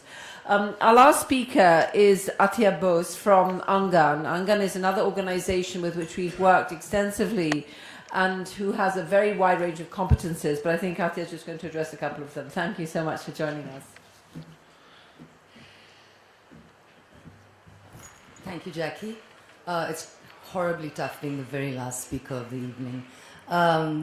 Angan is a child protection organization. Our work focuses on preventing child harm. When we talk about child harm, we essentially mean the harms that come from trafficking of children, hazardous work, early marriage, and violence, and looking at the interconnection between all of these things. When you're thinking about protection and children, it's very difficult to not be thinking about and not be concerned continuously with the issues of gender, because how children experience harm, gender is one of the very key determinants of how they experience it, and how families, communities, and governments react to them. So gender is something that is also, it underlies a lot of just our basic understanding of how and why we work. Angan's model for working with children to prevent harm focuses on prevention, because you have to prevent harm. We started our work with kids, and we met all of these children in post-harm situations in government shelter homes, and that's just too late. So we had to go to the community and we had to try to find the reasons for why children were being harmed. And that leads us to the model that we have today, where we essentially work with women, with marginalized women, in the hotspot communities. Hotspot communities are communities that are identified as being areas of high child harm. And we work with marginalized women there to actually train them to be child protection volunteers. Because who more than a mother wants to protect her child? Who more than a marginalized woman understands deeply in her gut, in her veins, what it means to be powerless, what it means to struggle, what it means to be a victim? So who do you go to for the answer but that person who has had that experience, who has the local knowledge and information of exactly what is happening, and who probably needs an opportunity, a platform on which to be able to come together with other people like her, to be able to go to government and ask for or demand what is required and needed. So Angan's work is really in setting up these cohorts of women, and we now work in about 80 locations in 6 states and have trained 1,000 women who are reaching about 80,000 children. And essentially the work is what? It's just believing in the power of the informal, believing in the power of communities to be able to understand what their problems are. And I think really our job is to say, how do you get formal and informal systems to come together, to speak? Government has a mandate. Government is required to do certain things around protection. Communities know what it is that they want. Communities know what the problems are. Communities know sometimes where the solutions lie. And for Angan, we believe that really our job, and this is how you scale, and this is how you actually entrench the ideas of protection and prevention, is to build the capacities of local people to be able to work with government in order to provide the protective environment for children. Could you just join me again in thanking all these wonderful panelists for great presentations? This was really very interesting. Thank you so much for listening.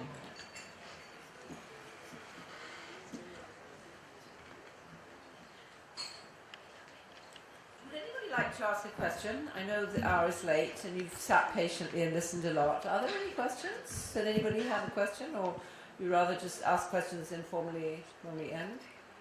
If anybody has a question or a concern or something, yes, please. Vijayata from Italy Foundation.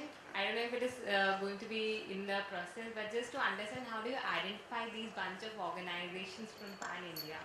Yeah. I guess each one of them is bringing down the stories in terms of from the education field or from the women-centered field and the socio-economic... No, it's a very good question. So just if you didn't hear it, the question was, how did we identify these among so many hundreds, thousands of organizations doing very good work on these topics in India?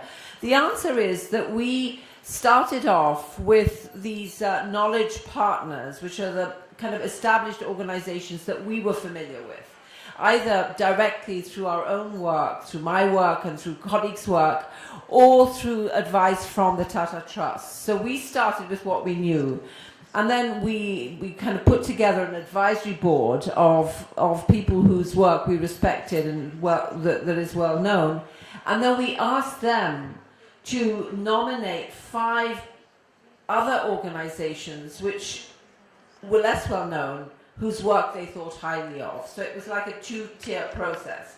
And then we actually, Anisha did a lot of the work of going around and interviewing and checking out and seeing what these suggested organizations were. And then we selected. So it was that we had the seminar that we had in Bombay in January. I think we had 40 organizations. So we had quite a few, but still nothing like the number, of course, that we could have. So to some extent it was an arbitrary choice, but we did the best we could, relying on people whose opinion we respected, because we didn't want to just... I'll be very brief. Yeah, sure. I represent British Council, and I'm heading the social enterprise portfolio in India. Yes. I would like to know, is there any specific roadmap for empowering women through entrepreneurship, creating social impact by including them in value chains and something like that?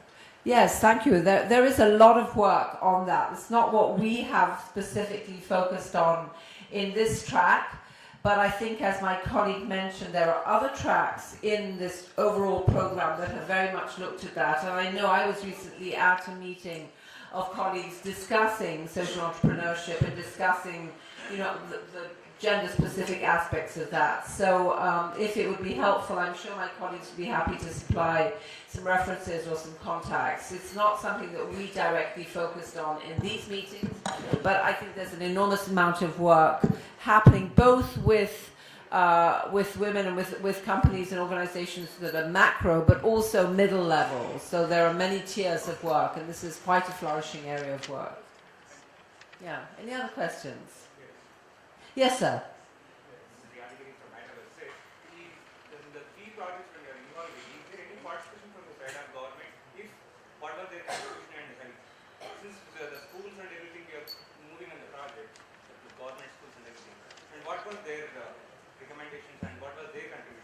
Yes, thank you. So we were specifically looking at the civil society sector, but all the organizations, I would say without exception, that we work with have close links with government, some more collegial, some more adversarial, but I think everybody recognizes the essential role of government, both very local and state level government, and in some cases central government. So we have had over the years very good relationships with some of the IAS officers in the areas we work in, and some of our colleagues were referencing that in the discussion today. People, of course, have worked with government to formulate rules and to formulate norms and procedures. And I think, as a colleague from, from Angan, Atya Bose was just mentioning, one of Angan's goals, and if you look at the report, you'll see this, has been to take these very grassroots community organizers and get them to work closely with government officers in their area, in some cases actually joining the government. So in fact, we with Anga, we visited a project in Patna recently where community organizers, women who are working on child protection issues to stop trafficking, for example, are now working very closely with the police in this particular slum, in this particular area where they work. So much so that some now, I think one of them or more of one of them have been hired. So that's one example. But I think even though we didn't have government directly represented in this meeting, clearly they are a very big partner and target of a lot of the work. We do have to be, of course. Yeah, thank you. Any other questions or comments? Hi, my name is Apurva and I work with Viscom. I found that there is an emphasis on investing in the community, the idea of the community. But in my limited experience, sometimes that is a heterogeneous category, like there is a diversity within the idea of a community.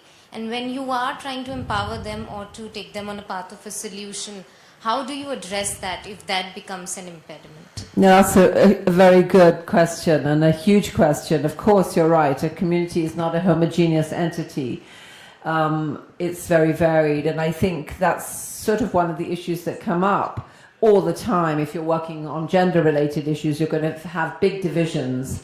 I mean, in a way, it would be better for the organizations themselves. I don't know if anybody of the organizations who are on the platform would like to answer that question. How does one deal with division within the community? How have you dealt with it? Where there are different views about, there may be divisions about whether or not, children should stay in school or work. There may be, did you want to say something? I don't know. I could, because I do think it's a critical issue, and I think it's a question of just saying nothing is homogeneous, and you work to find allies. I think you work to find where your support is. You encourage the community, people who want to do whatever the thing is that they are seeking to do, to look for what support there is in government, what support there is in policy and law, to try and leverage whatever there is. And I think that's the thing, that's how creative solutions are found. And that's why these things have to be done that's why we focus on community. Because there is no solution that we could arrive at sitting in Delhi that would work either, anywhere, right? And so it is about communities having to say, well, what do we look at that exists around us and how do we use it? Harish, do you want to say something about this question of divisions within the community? Because I think when you're talking about boys and men, this is also going to be, quite a tough nut to crack in many contexts. Yeah, actually, when we work with college youths, they are also a very diverse group. So, there are often gender, sexuality and related issues. You will find that there are, different opinions, So, for example, a simple thing about reservations. Among collegians, there's a huge, divide. There will be some who say merit really counts. So you have to start by saying what Dr. Ambedkar meant. If people don't understand that, then reservations for women is the next step. But in general, reservations, if there is animosity, but the idea is that there should be churning, there should be intermingling of ideas and thoughts. So more diverse group.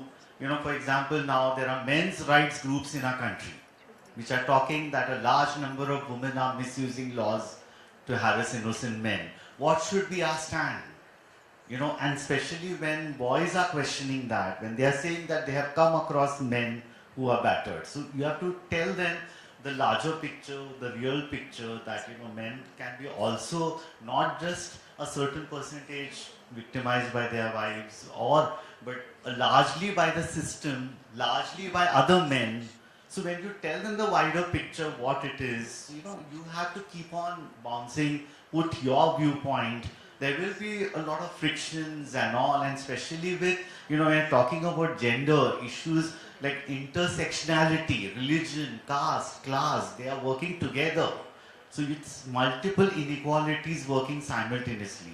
So there will be frictions, but the answer is continuous engagement, putting your viewpoint as a rational thinking.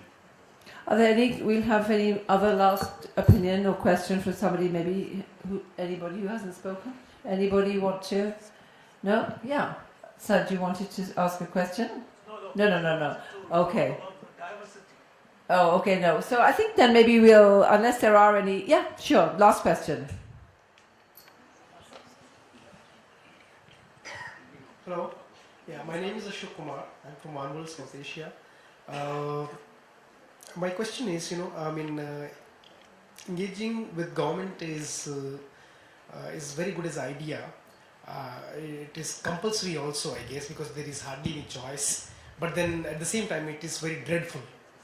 So I guess most of the work, it is never accomplished because many people, just don't take the first step to reach out to the government because they think that government is, at the best it can stall or scuttle the ongoing work.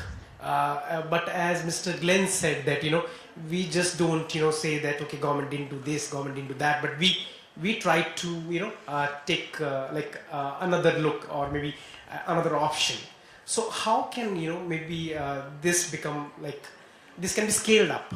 How can this be scaled up? Because I've seen, as I write on these issues, that most of the organizations, they feel at a loss of platform to actually engage with government, which is actually very crucial.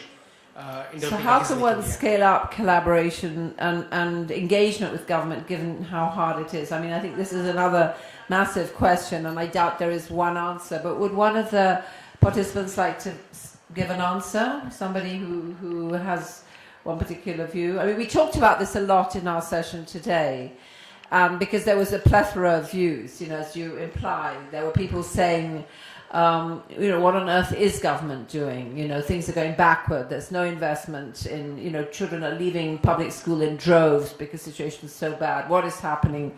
And other people saying, well, actually there has been progress. We're moving forward. We're pleased to see that our work bridging, bringing kids who've never been to school into the school system is working. We're getting a lot of support from government.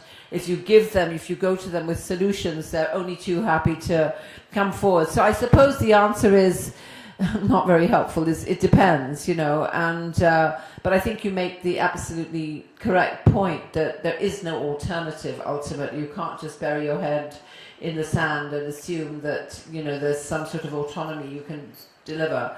But we certainly, I think amongst all our colleagues, there's been a sense of a constant engagement, and of course government is not a monolith either.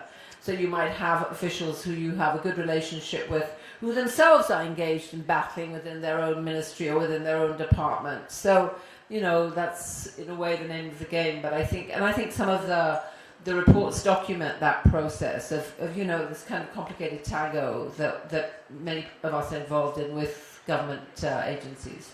Okay, so thank you so much for your questions. Yeah. Did you want to say something? Yeah. Yes, okay, sorry, yeah, Glenn. To speak to that gentleman in this regard.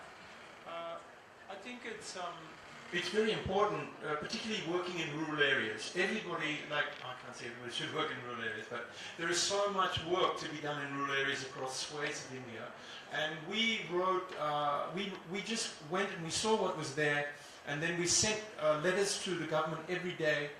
This is happening, that's happening, come and have a look at this, come and have a look at that. This is happening. We just kind of chipped away at them for years and years. But we found out in the end that they saw every single letter that came in.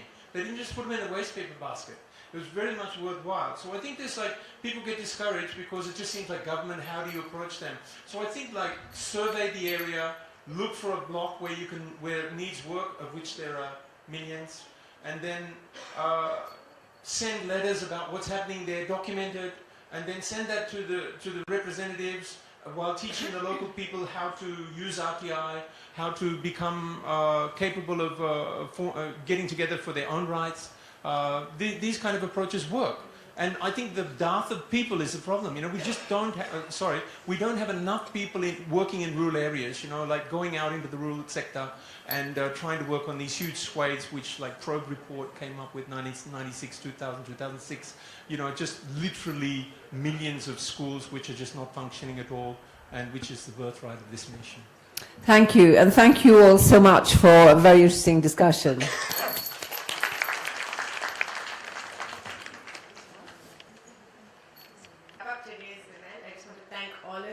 Taking the time to be here today and spending time with us and sharing our journey with us. I'd like to start by thanking Dr. Ila Bhatt, who has come here today, taken time out from her schedule to preside over the event, and has been an inspiration in the field of women's rights and an inspiration to all of us, and thank you so much for being here. We'd like to thank the Tata Trusts for their generous support, and it's the only reason this project has been possible, and also not just for us, but for catalyzing social transformation across the country for the past century.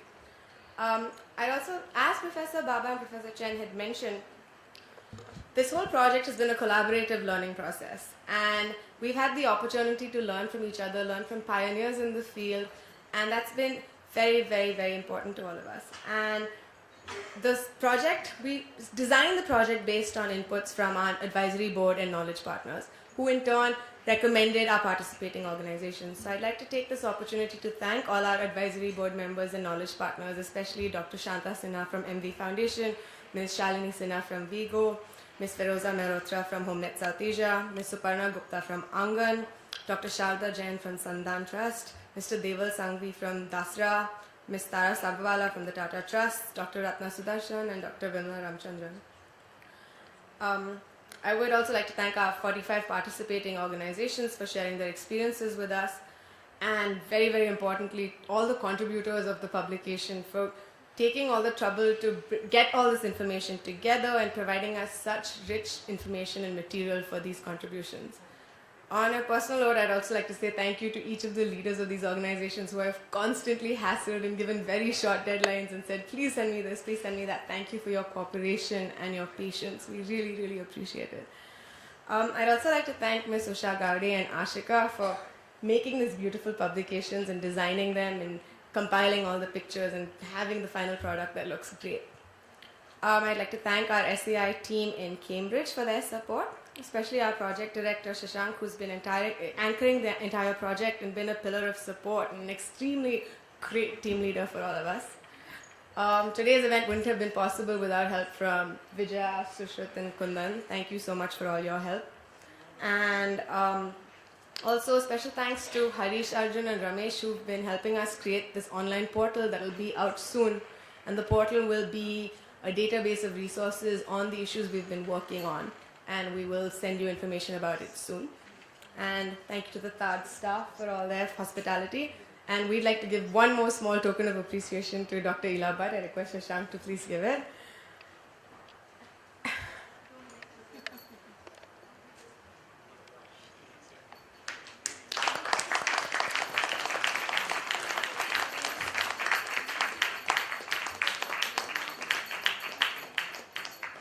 And finally, thank you so much for coming today. Good night. Thank you.